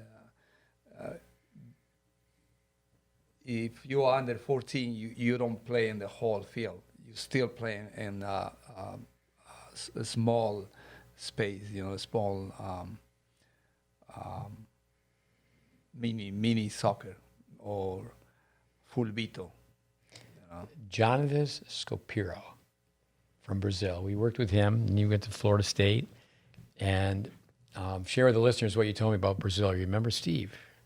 This is what Brazilians do. This is what they have to do on Monday, Tuesday. You know where I'm going with this? I know. Tell me. Tell the listeners. That in South America, we work 3 days. You know, Tuesday, Wednesday, Thursday, Friday. We start in the fiesta or party. We have Saturday and Sunday, and Monday we rest. You know, remember you told me about Jonathan. Well, Steve, on Friday, he's not going to be here because he's going to pack to go to the beach. He's going to go to the beach on Saturday and Sunday, and then when he comes back on Monday, he's got to rest. So you're not going to see him till Tuesday. In ice hockey, they used to say a kid panic with a ball is that kid squeezes his sticks too tight. But you know, I was on the court yesterday with 2 boys for 3 hours. You know, some other kids. And, you know, one of them, he brings a wooden racket to practice. Athletic kid, but I told him he's going home to take some exams, and I told him with this Russian coach, Natalia Sorokin, who helps us out, she's always saying he doesn't have enough tennis in him, which is true. And I said, this is what she's saying. You just haven't hit enough balls. That's why we're in walking distance to all these backboards. There's a reason behind that. Go to the backboard. Go. Hit balls. So and it's on our course, Tennis Intelligence Applied. And that word applied, application, that's, you know, it's practice. Tennis Intelligence practiced. So mini tennis 1, service line to service line. You can't hit the ball hard. So, I mean, Doug Tomlin talking to him today about the transition balls. I love the transition balls, but years ago, and we did things like put the balls in a washing machine, take a metal brush and fluff them up, anything to try to slow the ball down. Because what happens when the ball becomes very old, it's just not the same. It's you know, I remember Braden said one time, because we had no budget at this program, and he used to come and visit. Yul Brenner was a bald, like myself, a bald character, and he was an actor, famous person. And he said the Yul Brenner tennis balls. There was nothing on them. No, we had a annual budget. I'm proud of that now, but we had an annual budget that was less than the president of the school's entertainment budget. And we're talking less than $7,000 a year. So we would borrow, people would give us the balls that were thrown away. But you can tell a kid, don't hit the ball hard. That's the rule. Just can't hit the ball hard. So you can play with a regular ball. There's no science to prove that the red ball works. And it's not working. Again, they're great tools. But we're not developing better tennis players because, well, now the compression ball, the contact point's lower. Nonsense. It's not working. All you got to do is go out and watch people play. Yeah. And I always think of Robert Lansdorp because at the USTA one year, I wasn't there, and he was the guy who nailed it. What's going wrong with American tennis? And Robert, it seemed like he was swearing, but he said, for crying out loud, for Jiminy Cricket, that kids are hanging on the racket like they're ready to cook pancakes. But mini tennis 1, you stay back, both service boxes. Can't come to the net. Mini tennis 2, you stay back. Excuse me, you don't have to stay back and come in. You can come in. Mini tennis 3 is 1 service box. Mini tennis 4, we do it with 2 tennis boxes. Now a lot of players do it with 1, but it's like ping pong. You hit down, and that's the one that's most popular. Years ago, the pros at the end of a practice session would play mini tennis 3 for dinner. Now they play mini tennis 4, where they hit down on the ball. Down. And that still teaches ball sense, and they have fun with. That's one that we don't do very much. Mini tennis 5, we do it where it's a double hit. But you can circle back. I think of Peter Broach, lots of ideas. You could do mini tennis 3. You did that. I go, okay, play mini tennis 3 now, but everything's a double hit. Play mini tennis 3. You're going to stop it on your forehand volley, hit a backhand volley. Talking to Jeff Bingo the other day, asked him about racquetball. He had a great answer. He goes, as long as they have a racket in their hand. I'm for racket sports, which is great. I'm telling people, yeah, you should go play pickleball. Someone told me the other day, though, in pickleball, you really have to play swing volleys to really be successful. And I said, that's fine. Look at how Agassi did. He came on the scene. He didn't know how to volley. Everything was a swing volley when he came on the scene. And actually, that's talking about practice. If you want to see if someone's got really good ground strokes, put them on the baseline, feed balls to them, and make them hit the ground strokes out of the air. Then you'll find out if they got good ground strokes. So anyway, then mini tennis 5, we do it with a Hollywood twist. You stop the ball twice, but then you can let the ball bounce a third time, and you have the boys like this one where you get to hit it behind your back or hit a tweener. Rory Capistrani, I know he does quite a bit with the USPTA. But he's been a master of drills. I know in the 80s, people could look him up, and there's all sorts of drills. We used to have every morning in a 3-hour lab, one person would go and they'd have to create a new drill. It's really interesting that tennis coaches, they like to get together and go, oh, I like that drill, I like that drill. And they pretend that they all know basics. You go to tennis teaching conferences, workshops, they don't talk about basics. No. Now it's, there's too many classes on how to make money, but coaches are open to learn drills. But if you soccer, ice hockey, you go watch a soccer team warm up or an ice hockey team warm up, and I know nothing about soccer. They're doing in the warm up, they're doing the same drills they do when they're little kids. Yeah. But people in tennis, they don't get it. They just don't get it. You tell a baseball player swinging the on deck circle. I one time was just out for a walk and was watching this baseball practice, and this kid, he didn't go in the on deck circle first. He goes, no, I don't need to do that, coach. I'll just take my hits. And it was kind of like, no way, you're going to just skip that step and do that But you can play mini tennis with a medicine ball. I don't have people do it too much because they're not strong enough to throw it over the net. Next thing you know, they break the net. But you got to be able to make it a game. Form-based practice is like almost non-extinct. It's almost dead. Static balance, a kid stand in one place. Welby Van Horn standing right on the service line, just have the kid right next to him, and you turn, you just drop the ball, they hit and hold, and it's like an artist molding clay. And to me, game-based is about making money. I think programs cater to the kid, not to the parent. They don't educate the parent. I think that the parents look at it, it's happy, busy, good. It must be, they're training like pros. Everybody's working really hard. But it's just organized chaos. Without structure, there is no freedom. Yeah. So if you do this and this and this, it's like education. If you do this, this, and this, you'll be able to do that. With my son Connor, I used to tell him, of course, then he fell in love with soccer. And it worked out to be true. I said, when you go to college, your team is going to warm up. And they did it at Florida State. Ohio State had a different warm-up. But at Florida State, the players got out, and they'd be in the service boxes, and they would be kicking a tennis ball back and forth. I remember the first time I saw that over in Europe. I was in Czechoslovakia. But I've done this many times in Germany, the country in Europe I've taught the most in, is just get 4 coaches together and say, hey, guys, let's just watch you do this. And it's like everybody can juggle the ball with their foot. Yeah. You know, right foot, left foot. I saw Guga one time juggle the ball on his foot, and he was at the Open, and he said to this commentator, he said, let me see how you just keep the ball going throughout the whole interview, and he did. Amazing. Yeah. What else you got? Some more we notes had here. we had a coach from Canada, and I picked him up in the airport, and he said his goal is to work with competitive players. Just recently, you mean? Your reason. Our boy Will. Will. Yeah. Willie baby. So Will I said- Resnick. So I say that's a good goal. You know, you want to work with competitive players. So after 1 week, he said that you're practicing here, I think, a lot. He said, and I asked Coach Steve for 2 days off. And I said what he said, that I'm going to give you two days off.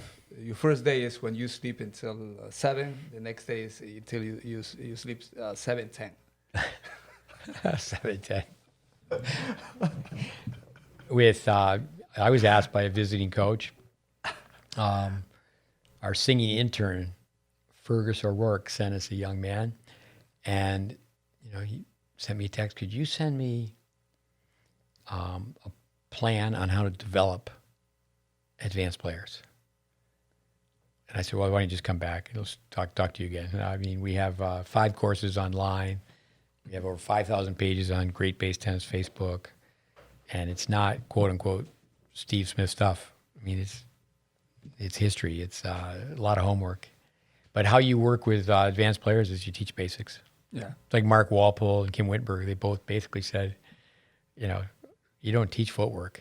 I mean, you teach people how to hit the ball well, and you're not going to tell people to be on their back foot and be falling backwards. You teach the ball. It's so important to be able to hit deep. The kid method, KID, keep it deep. And people are out there banging balls all day long. Anyway, coming back to the kids the other day, 2 boys, they played mini tennis for 3 hours. I said, guys, you don't play mini tennis very well. And the only way to get good at it, it's like if you want to be really good at piano, play piano. You want to be a really good runner, run. There's no shortcut. Rafa Nadal, Tony Nadal, there's just no shortcut. No shortcut. Remember, we used to have a tournament of mini tennis.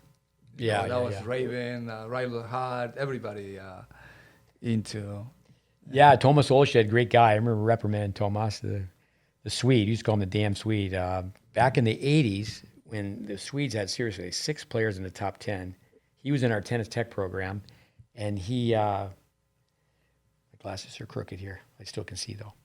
So Olshed, I used to call him the damn Swede because he was the best player in the program. He never learned how to serve. I have a film of Braden giving him a lesson, and he just he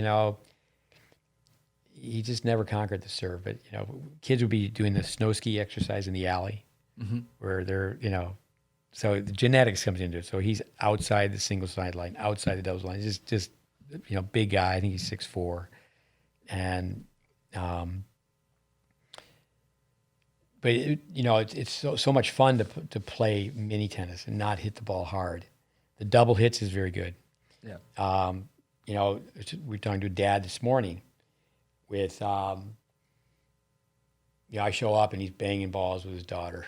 They're both his baseline to baseline, and the girl's forehand's 4 feet behind her, and I'm going, oh boy, And he's a very, very nice man, and I go, you don't need to do that. But when you have kids do double hits in the alley or play a set in the alley, at the old Forest Hills where they said the worst grass in the world, the really good players can play a set in the alley. They really swing fast. They get the racket vertical. They get that long hitting zone.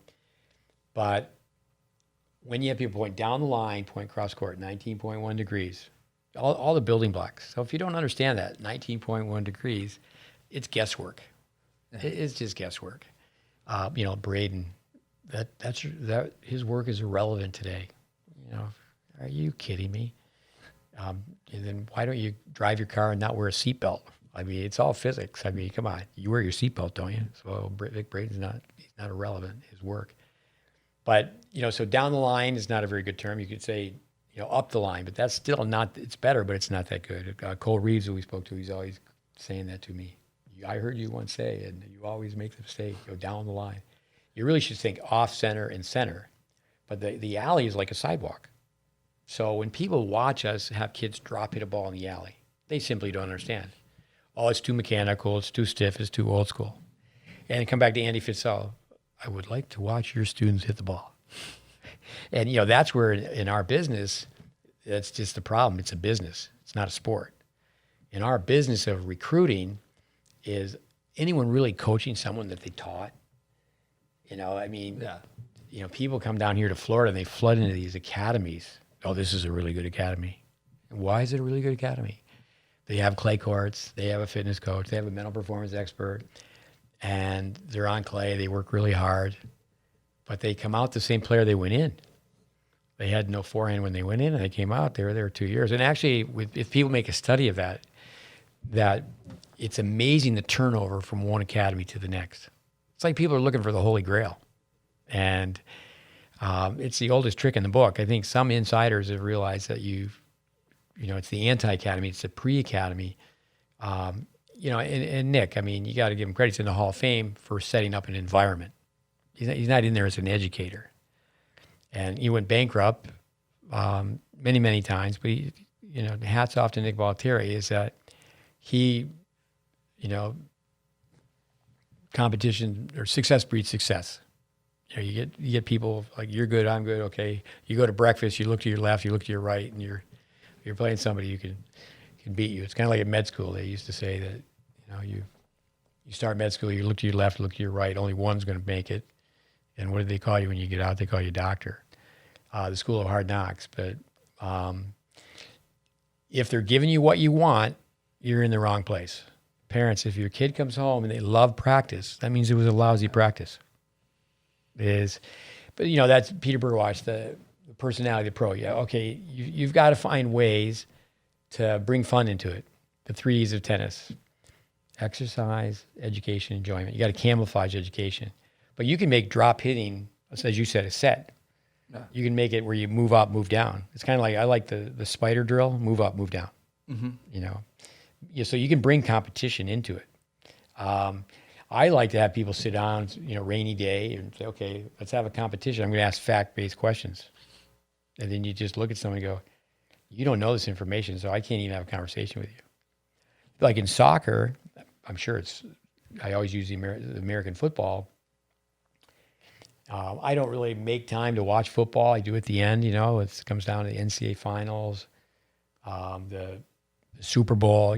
But I grew up around it, and I don't know that much about it, but I know that the famous Vince Lombardi sweep, that they used to have a coaching conference where it took them 60 minutes just to talk about what everybody did during that one play. And a lot of times they're just talking about the quarterback or the receiver who ran the ball, but it's just like tennis.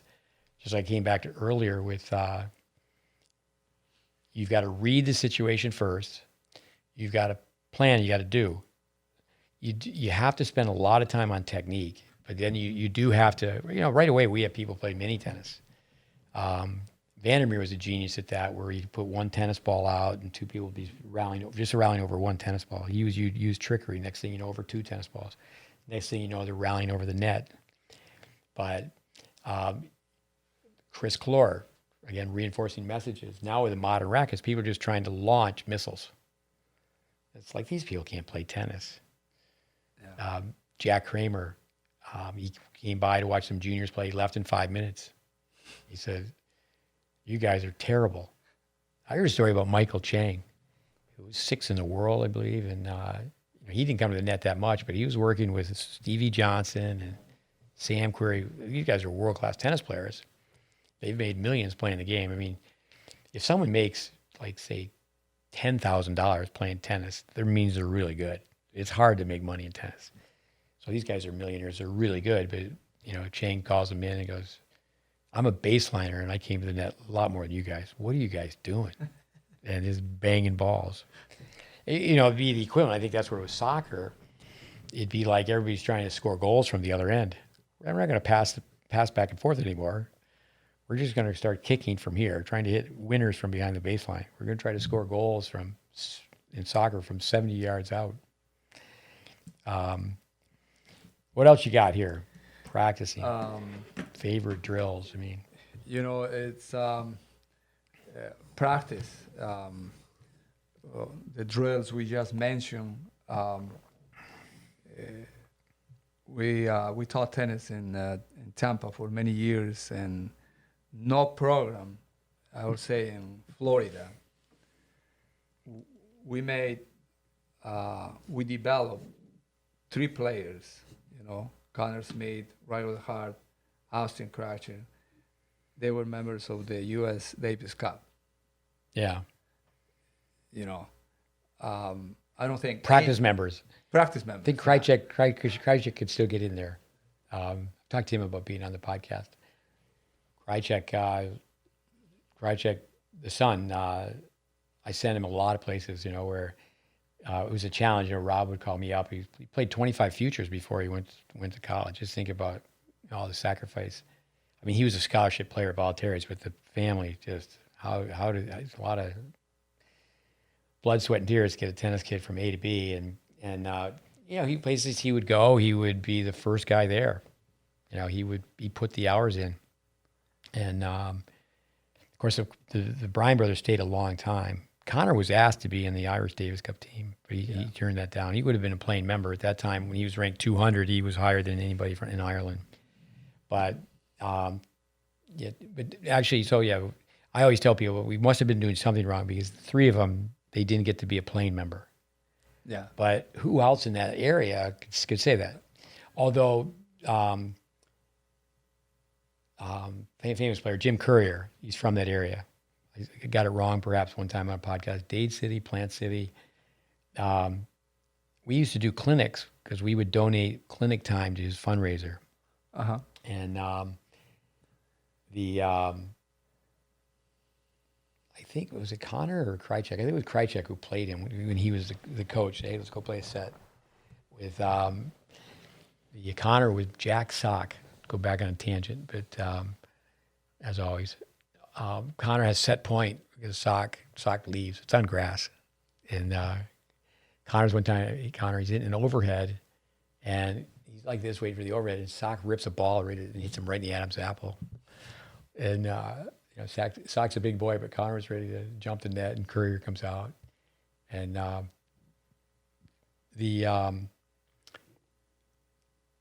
that's one thing I used to tease about Isner. I think his Sock's got a lot better, but at one point I used to say, John Isner's such a nice guy. He's the only guy who really gets along with Sock.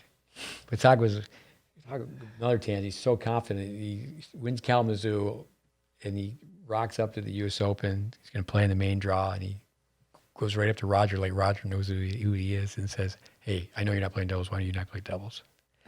Roger very graciously says, maybe next year. But Courier played Davis Cup, and he's from that Tampa area. But when you think about that, I met his sister, Audra, and that his mother used to get him up.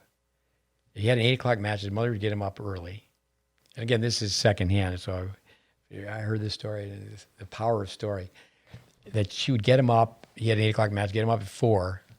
And actually, she didn't do enough homework. It was Raisin Bran, which has actually a lot of those. The raisins are like nuggets of sugar. People don't think there's sugar in Raisin Bran, but she would get him up, he'd have breakfast, go back to bed. It's amazing how many people, they have an 8 o'clock match.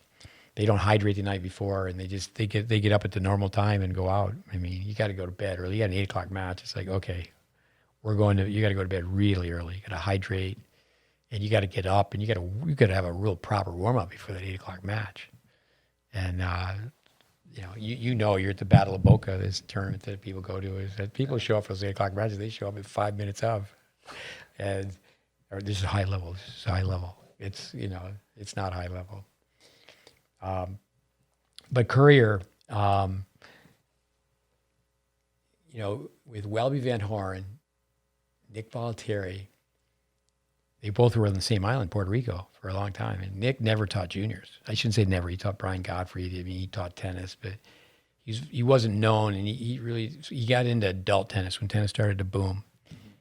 You can go back to these tennis magazines in the early 70s, and all Nick's pros sleeveless shirts at the time when no one wore sleeveless shirts. They all wore the same type of beads, no socks, and they all had their rackets, and there was so much sponsorship back in the day. And he was on the same island as Welby.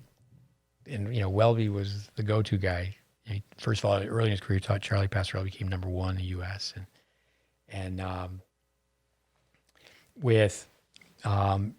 So Nick, he put it together, but people need to know the history is that he was at Amherst with Ronnie Meyer. He watched Harry Hopman train juniors.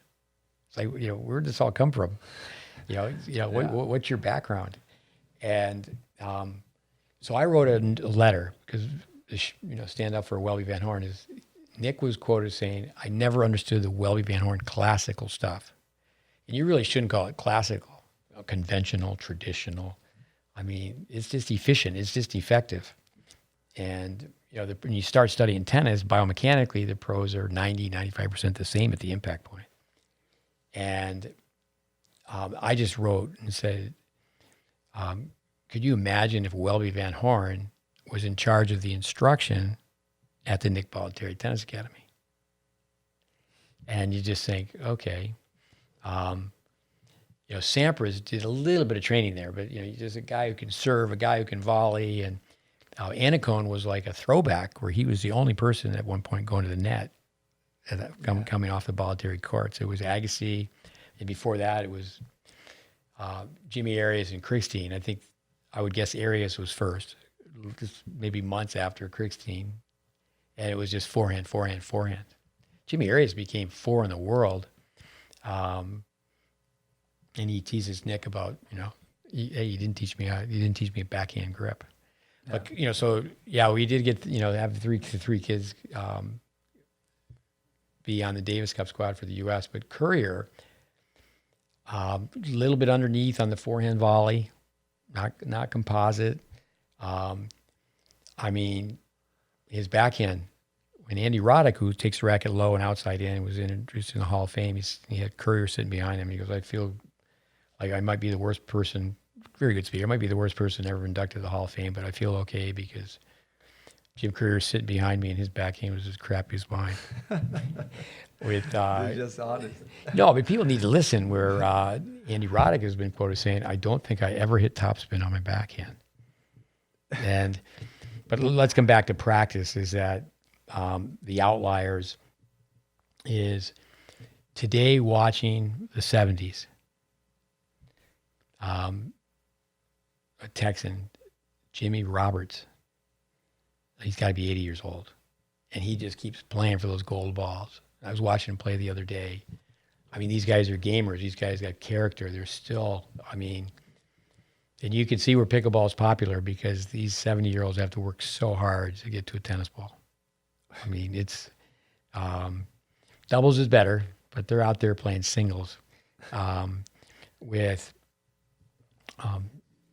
the competitive skills, getting a kid to be able to compete. The kid who's taking a penalty kick, in hockey they have the penalty shot. A kid who's played in overtime. But let me say a little bit more about rote practice. Like you think of a golfer, like Tiger Woods, which at the end of practice have to make 100 consecutive 3-foot putts. So now what golfers do is they put the ball like 5 or 6 places, and they go to this shot. So they have to read, plan, and do. The basketball player, I saw someone the other day. I was in a gym, and it was a coach one-on-one, a private lesson in basketball, and the kid never took the same shot from the same place. So that would be called random practice. But yet still the mechanics of how they're putting or the mechanics of how they're shooting the basketball. And we always use that as hit people over the head in tennis. You got to be able to make the shot.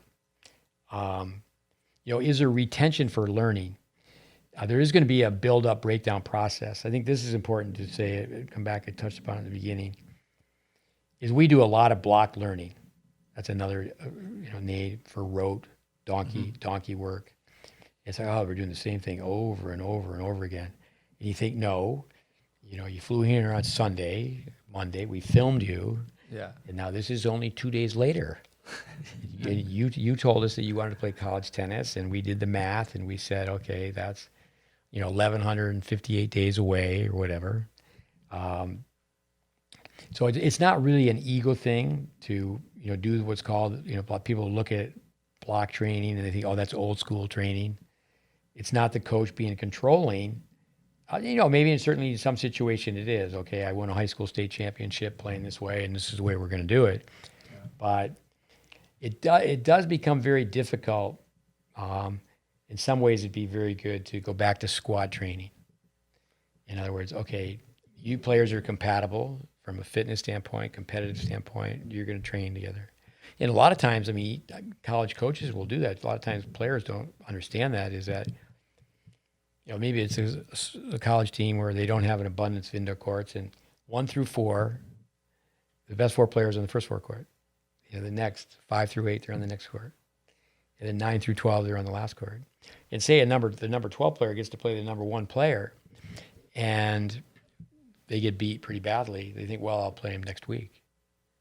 It could be a semester or it could be a year before they actually play that person in practice again. I think that's one thing too from basketball and soccer. I think in early child development classes, coaches should show up with basketballs and soccer balls and teach an array of skills, but then to transfer those skills. Oh, yeah. To transfer those skills. I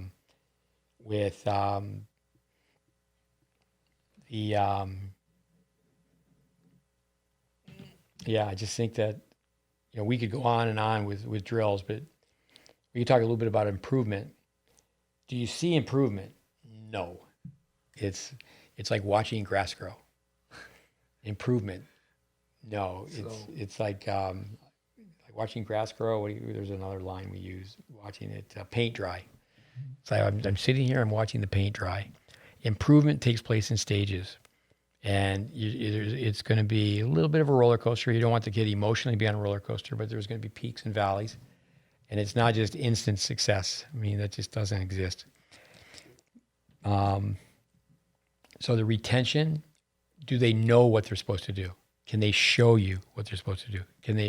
Show me a picture of the forehand. What's the forehand look like? Something you helped me with, Rye Tarpley. Sends me a text the other day, and he goes, I did something that improved my game so much. And he came to work with us, very good athlete, lefty, tall, lean, good enough to get a scholarship at Northwestern. Played high-level college tennis. He's tried to play the pro tour for a couple of years, and he comes to our place. And I can remember him playing many times with kids, and hey, this is competitive. I'm playing these 12-year-olds. Can't hit the ball hard. And he, again, good size. So, I just quickly sent a text back as I said, grips. And he said, yeah, I've choked up on my grip. One of my students sent me I guess it was a CD, and I had to play it. It said, this is an interview with Welby Van Horn, you're going to love it. And Andy Fitzgerald, not too long ago, he found a way to purchase this large record of 33, the old-fashioned record, with Welby just talking about his system. So, but this interview was one question, one answer. And Welby was asked, what's the number 1 tennis tip? And he said, have kids choke up on the racket. Now you go into a pro shop and it's a pitcher Federer, and it's marketing.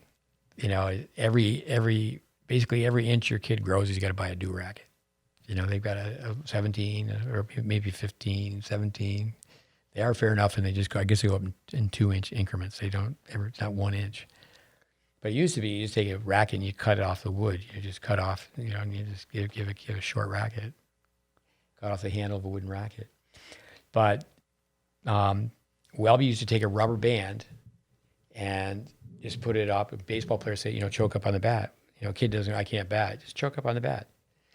And, granted, you want it to be a longer lever, But it's amazing how many kids, You can have a little bit of the fatty tissue off your hand. It's amazing how many kids have their hand off the racket. You know, certainly for the overhit and the serve, okay, I want to be looser. But when you think about power sources, it's not a huge power source. But for our listeners, if people were to put their entire palm behind the racket, even to the point where you can just see a little bit of the grip, and you think about people like Steffi Graf or Jimmy Connors, it's like, okay, I mean, great players. Tip, total intense practice, but you tell someone to do it. There's a young boy that we're working with, Timothy, Tacey and Timothy. You got the good twin and the evil twin.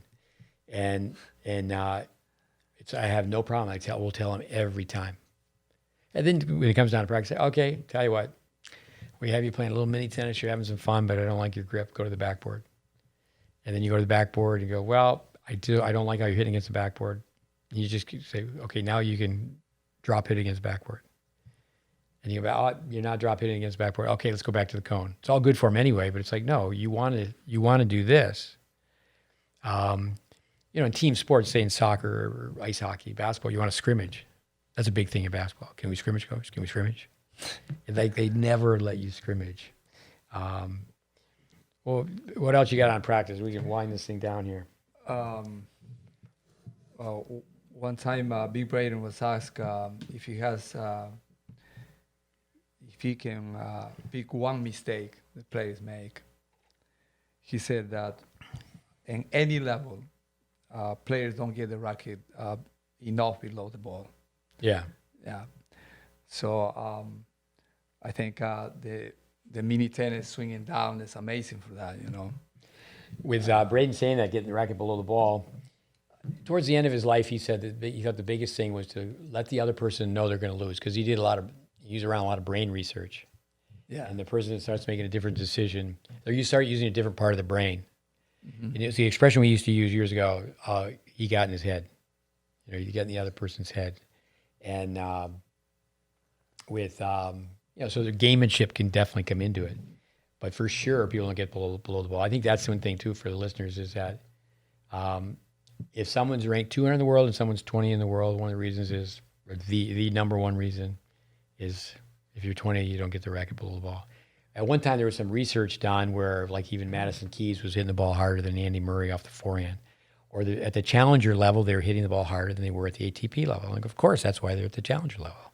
Yeah. Is they're just trying to hit the ball hard. If you want to hit the ball hard, you won't hit the ball right. If you want to hit the ball right, you'll be able to hit the ball hard. The biggest mistake in tennis is trying to hit the ball hard. So when you get people to play slow motion, I love that drill, 50% tennis. 50% tennis can't hit a winner. And it's like, I know we go to the track and I see you find a way to go over there and kick a soccer ball back and forth. And I'm taking it all in, making some phone calls, and the players are running intervals. And, years ago, kids could just have fun going out and playing catch with a baseball. Well, that's what you're doing with soccer ball. We just don't think of it that way. Oh, you're just playing catch. You kick it to me, I'll kick it to you. Yeah. And when it comes to you, you dribble around a little bit, you pop it up on your feet to your knees a few times, and you kick it back to the player, and they do that. And you're just having fun with the ball. And you don't need to have a coach to do that. No. There's a comedian, Jeff Foxworthy, you're a redneck if. So I wrote an article. I turned it around. You're not a tennis player if you can't skip rope, you're not a tennis player. If you can't string rackets, you're not a tennis player. And, you don't play mini tennis. You can't rally 100 balls down the middle. You can't say, okay, let's just go a half hour cross courts. I mean, it's quite difficult, but, I think of Harold Solomon's name came up. Chris Clore worked for him. Is that I remember watching him do it.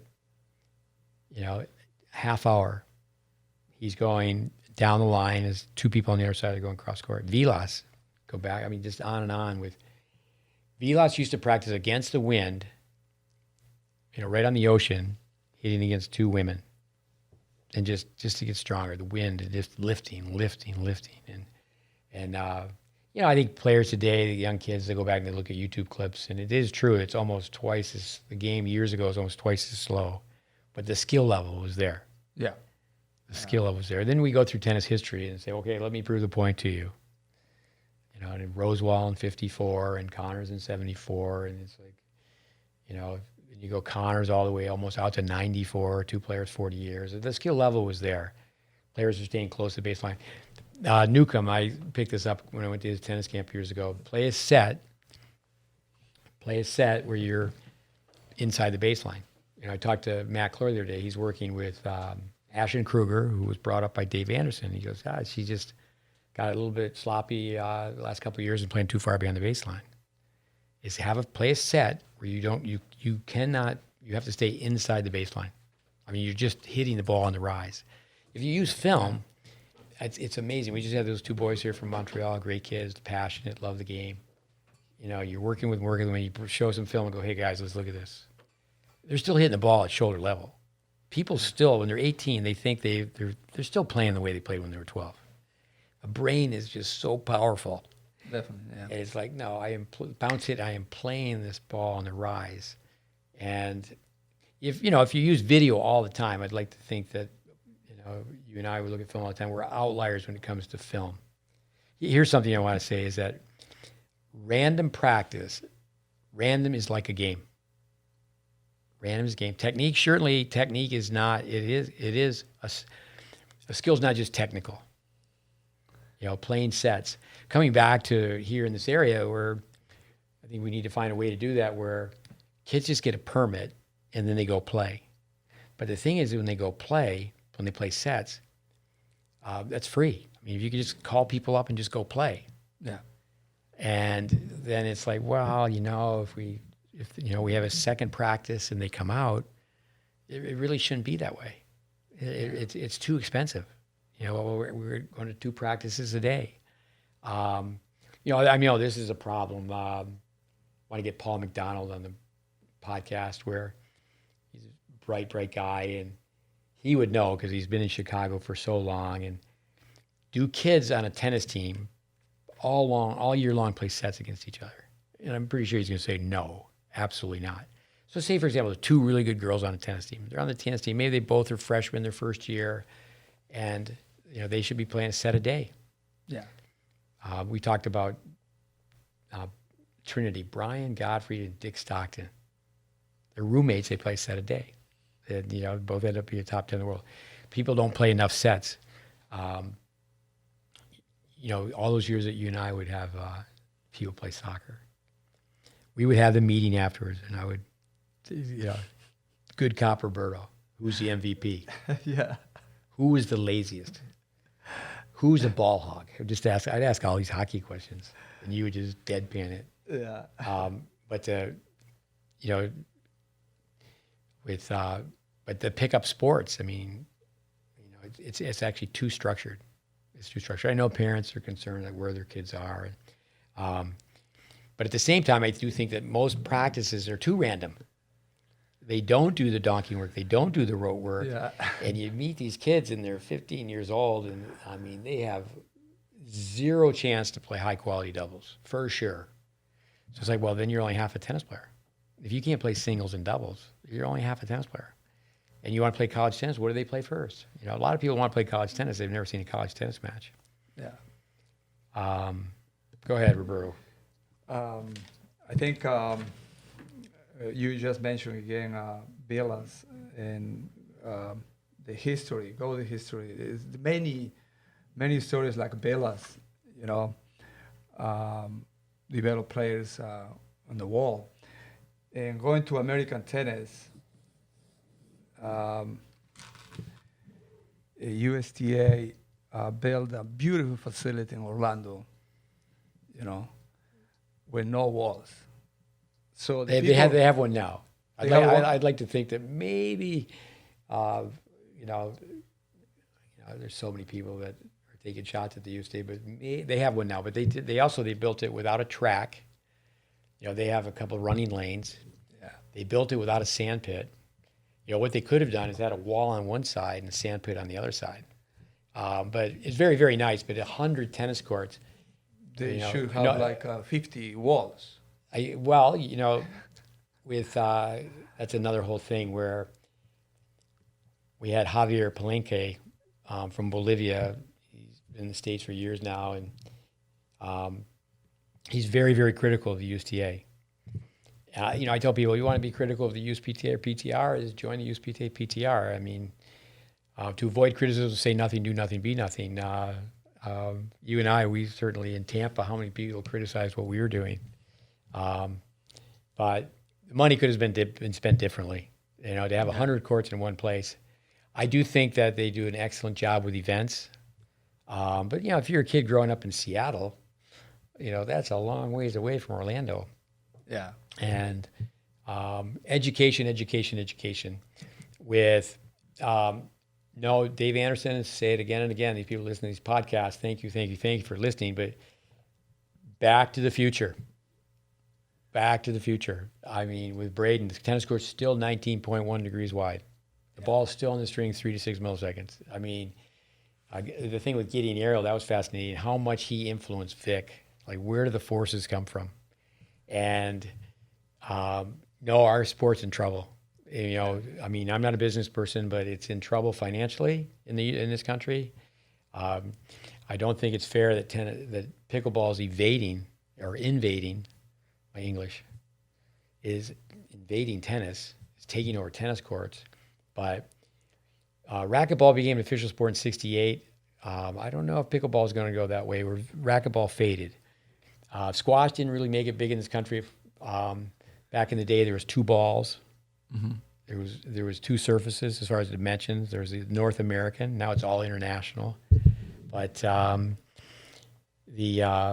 I think if everybody played with a lesser player, but we need to have like they did in Little League Baseball, is that we should all agree that the serve's a throwing motion. They serve the throwing motion, and we need what we're going to do is we're going to have these tennis tournaments for young kids. There's going to be a form tournament, and we're going to a stopwatch, and we're going to take the frog jump, and we're going to do these relay races, and we're going to say how far can you throw a football? I mean, can you catch a football where it's thrown over your head? One of my brothers wrote a book, Dryland Training for Hockey, and you study the Russians, and but can a kid catch a football that goes over their head? So you can do that with a tennis ball. And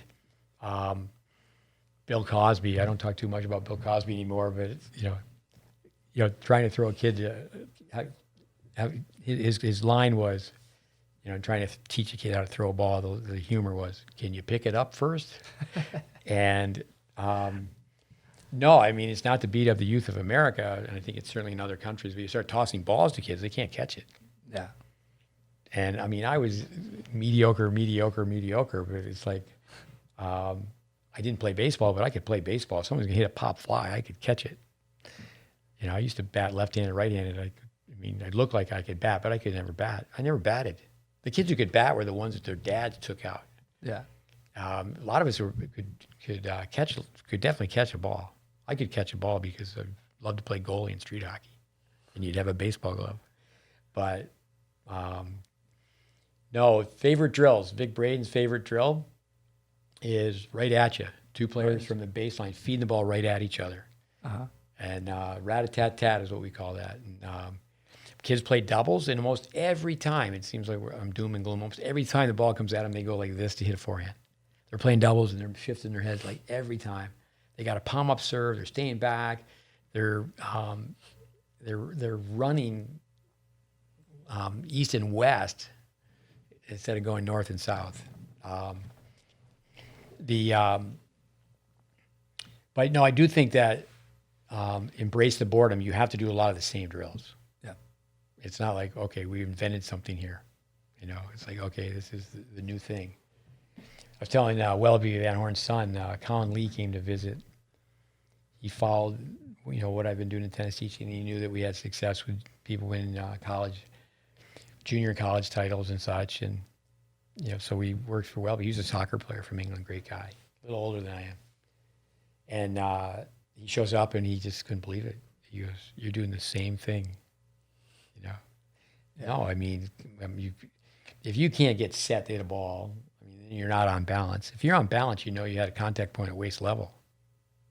You're playing the ball up here and you're off your back foot.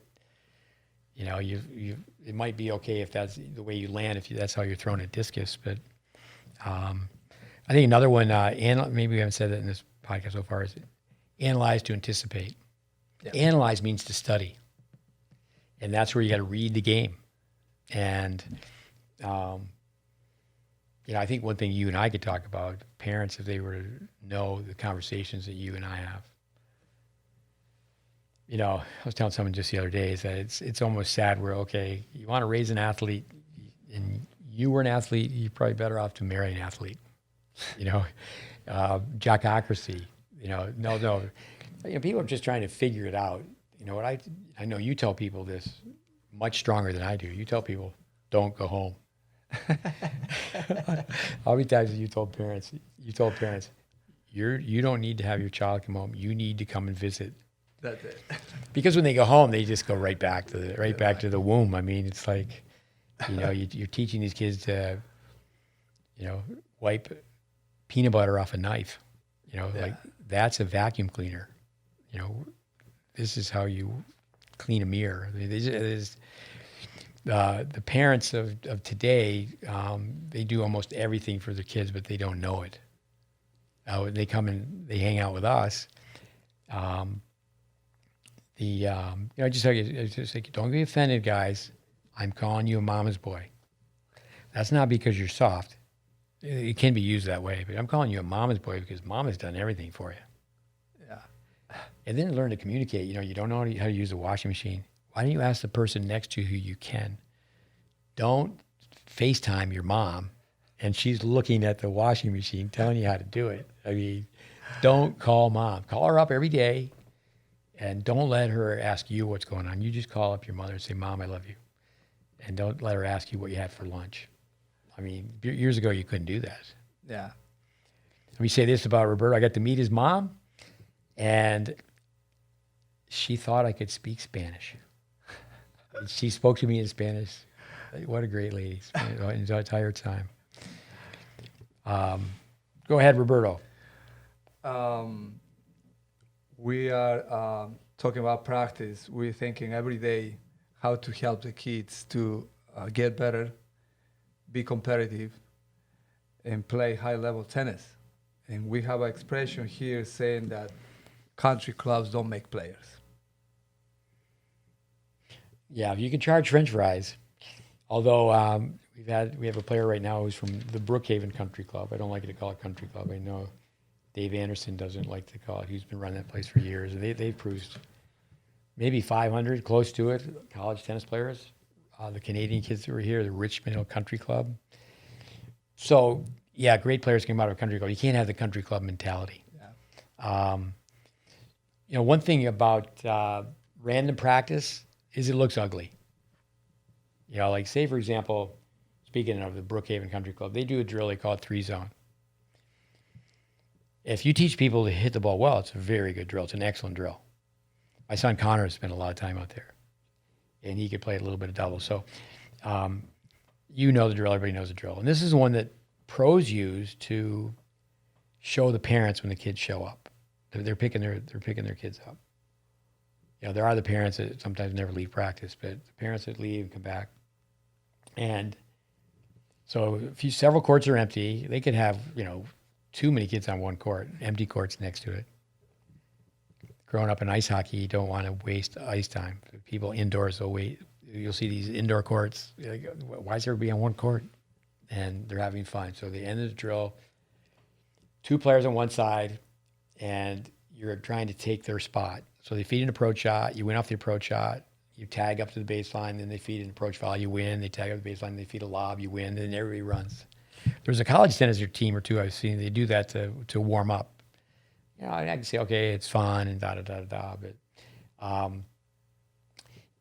if you do that drill without strokes, you're just getting better at getting worse. Yeah. But it's the analogy of the toad, that you put the toad in the pot of water and the toad dies. It's kind of like Bambi, Bambi was, there was a death in the movie Bambi. But so the toad is a cold-blooded creature, but their environment's constantly changing. And with that being said, though, we used to say, we tennis teachers of the past, would say that kid is not going to be able to play down the road because they won't have the skills to play all over the court, finish points. No, I'd say too many times people are they're just playing the same. Yeah. They're just playing the same. But I think, with brain typing, okay, this is my brain type, so I'm a J, I got to try to be a P when I'm working with people. And you have to know the way you're wired, but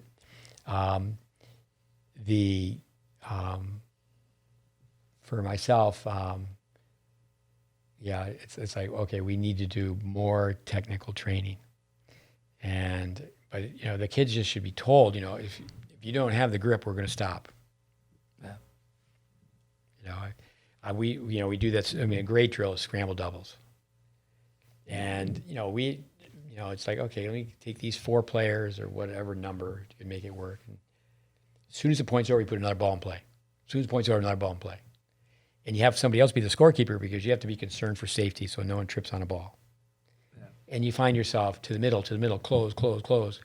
And you find out right away. I mean, people are hitting an outside ball, so then their partner is out of the point. Angle begets an angle. And it's just like, oh, these guys don't know how to play doubles. They have a clue.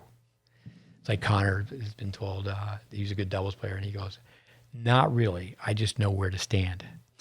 And I said, that's a great line, Connor, but you could add to it. I know where to stand and how to hang on to the racket.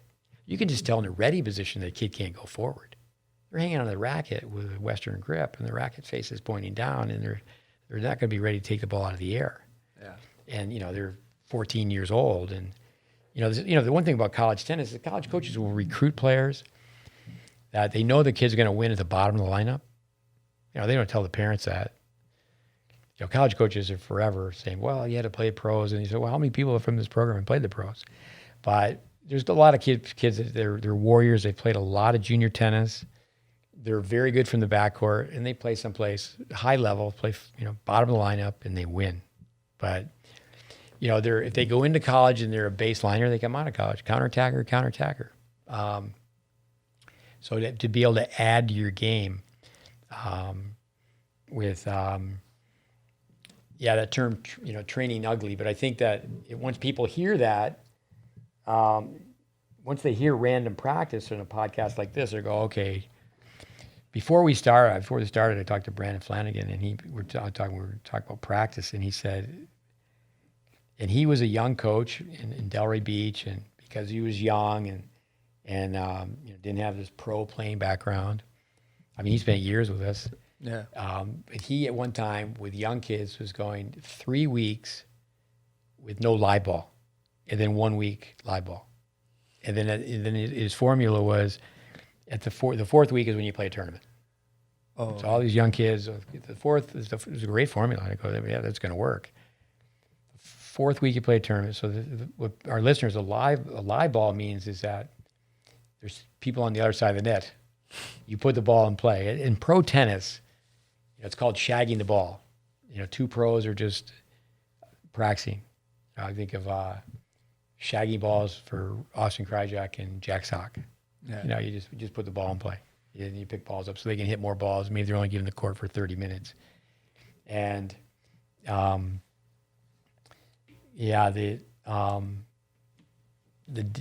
not a dead ball feeding. It kind of this is a dead ball. Mom, we're just doing dead ball feeding. I did this camp for Julian Krinsky. We're into 100 podcasts, so I know there's some people out there. We're getting close to 100. If you listen to all 100, now senior moment, Arvind Arvindans. I'm talking to him on the phone, and I think, oh, gee, did I say this on a podcast or did I say this in a telephone conversation recently? So I'm doing a camp, and kids complaining. It's a week-long camp, Philadelphia, and we film. We got everybody on film, and it's like, okay, we're taping. We're going through the grip sticker system for everything, and teaching the dimensions of the court. This kid goes home. He just complains. His father's listening, and he complains the next day. Father starts listening some more, and then the father goes, "It sounds like my basketball practice." So Arvind, is aware that the kid's an unhappy camper, and he's complaining to his parents, and then the father, Arvin's talking to him. He goes, well, this is this is why. And the dad wants to come to the last day of camp, and Dad comes in, and it was an honor for me. I should be able to tell you his name, tell you the year. I'm going to guess 1984, but he was on the NCAA basketball championship team with Villanova.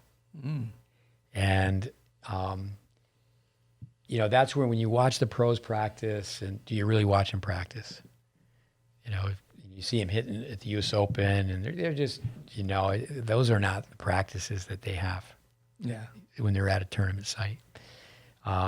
So again, I think it's exposure. It's just exposure. But with practice, I'll end by saying this, so then you can tell us why Peruvian food is so good. But anyway, with improvement takes place in stages. It doesn't take place right away. It comes and goes, like the gear shift mentality. You're learning to drive a gear shift, and it's a little grind it and find it at first before it's smooth. Just because a kid looks good in practice, that doesn't mean they're good. We have form tournaments, and we've got kids that the brain has 2 sets of motor programming. We have kids that, they can look like $1 million, toss them a few balls, and they look great. Run, hit, compete. Well, can they run? Well, no. You've been working with their beautiful strokes, and they look really nice. You've got to be your own best critic. If we give kids choice, they'll toss balls to each other with no movement. Because, it's like, okay, we'll just hit pretty forehands. You toss me a few forehands, you toss me a few backhands. 195 times across the baseline's a mile. Like Robert Lansdorp, let's run and gun. Let's move these people. Yeah. Hopman, the way he used to feed balls. If you the parents do make this complaint too much. They always want their kid to hit with better players. Well, that shouldn't be part of like group dynamics. But when you do get to hit with better players, the ball comes faster. It comes deeper, and the frequencies increase. They're more consistent. So if you get to that point where you want to do that before you move up. It's like the little girl talking about with the swing going 4 feet behind her back on her forehand. Is you want to do that before you get there. But how do they perform? Yeah. How do they perform? And boys don't want to play girls. Older players don't want to play younger players. So you need to be in a situation where, that's another thing, ladders is play anybody and everybody. Play anybody and everybody. And that comes back to shinny and ice hockey. It comes back to soccer. It's like, let's just play. Let's just play. And you're still working on things. If you you don't have to always be with a group of World Cup soccer players to improve your soccer skills. Yeah. So why is Peruvian food so good? I think, and I know that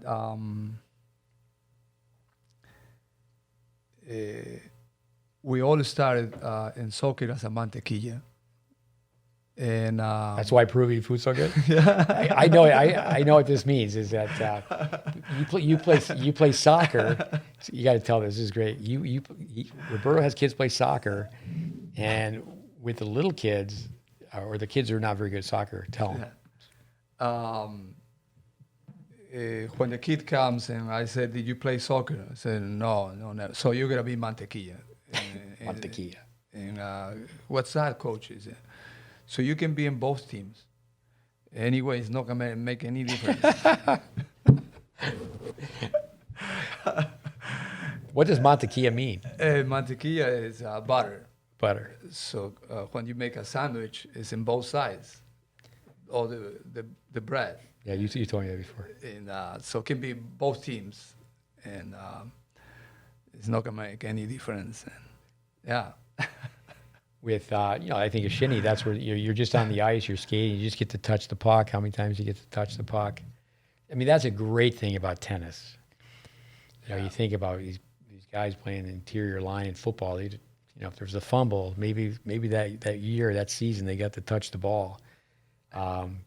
In tennis, I mean, when you're playing singles, especially, you go into a huddle every time with yourself, and it's like, gee, I get to touch the ball. I can remember my whole thing was ice hockey, but I played pee-wee football, Pop Warner football, and I mean, it was zero about football, and it's like, okay, those of you who want to be in the backfield, go over there. And it was like everybody went over there, and I go, I tell you what, I'll go this way. I'll have a better chance to play.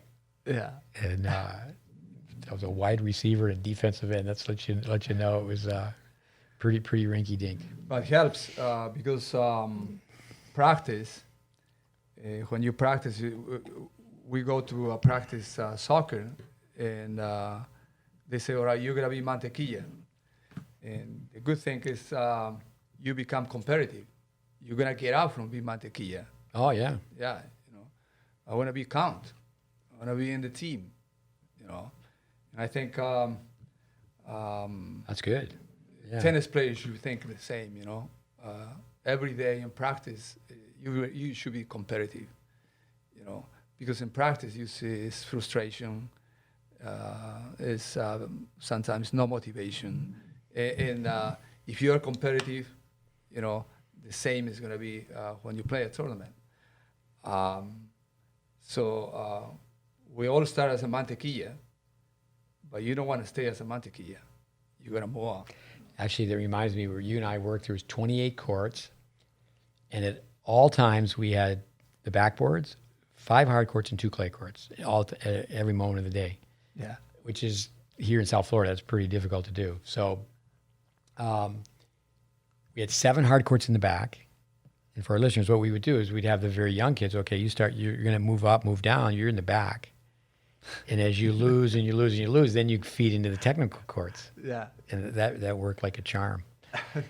You want to go back out there, you better improve your technique. Yeah. And, you know, you could say a few things about this growing up in soccer, bullying, and that's wrong. I always tell people that in our world, you have to be over 60 and bald, use nicknames. I don't make nicknames stick. And I can remember being the youngest and the worst and the smallest, and you touch football, and I was the all-time center. You know, I was a mantequilla. Yeah. You just hike the ball for both teams. And it's like, we'd rather have you go home and just hang out with your mom, but you're here, so we'll deal with you. That's where Braden had that book, the TV show on ESPN, Vic's Vacant Lot. We talked about that when we dedicated podcast to Vic. And our listeners, why Roberto got to work so much with Vic is there was a 10-year period, give or take, might have been more, might have been a little bit less, but close to it, that he came to Florida. The least amount of times, it would be 2 times a year, but it was 3 to 4 that he would come and do a weekend, and we would just, and it was fun. We brought some really good players to work with him. It was great, yeah. You know, talk about move up, move down. At one point, we had Vic at the top court, so if you want to be coached by Vic, you had to move up. Yeah. And boy, did some cheating go on at that time, because people really wanted to be on the court with Vic. So as soon as some people were really cheating their way to get to the top, say, okay, Vic, you and I will walk down to the other end now. Yeah. And what a master. But you know, he was ABD, all but dissertation. He did all his work, but he get his PhD in psychology, but he was told, he was turned down at UCLA. He wanted to prove you could help a kid more on the athletic field, the court, than you could in the office. But I got a kick out of that. I lived in my van, and when they opened up the show, they would show my van made it to the big time. My van was part of the Vic's Vacant Lot. But I think 2 words to end with for me for practice, we'll come back to Peruvian food later, is effective and efficient. Effective and efficient. Is practice effective? Yeah. But even before that is efficient. You know, I like the line when the umpire says ready play. Yeah. Just ready play. You know, you can actually do this with kids. You say, okay, you watch this kid play. Say, okay, you're going to play a match, and their grips are so extreme. Say, you can't hit topspin on anything but the serve. and they look at you, then they can't play. Yeah. They got a, the frying pan grip on this side, and they can only hit their topspin backhand two-handed, and they have no idea of going to the net. They just look at you like a deer in headlights. Play. Mini tennis. I know David Squire does this, longtime coach. He has kids play mini tennis where they play topspin on one ball and slice on another. So we take a drill and say, okay, here's the drill. Here's the format for the drill. Now give us 50 variables for that drill. But we'll come back to Peruvian food. But Roberto, we could take any topic. One will be the legendary, our favorite student. We'll tell you why. I was telling Flanagan, we're going to talk about Posey. The thing we'll do is we'll have a 90-minute intro, and then we'll talk to Posey for 5 minutes. He's a delightful guy. I mean, he's just so humble. I mean, why would someone be the coach's favorite player? It's pretty simple. They say the least, they complain the least, they work the hardest, they're really empathetic, they're really a team player, they care about other people. Yeah.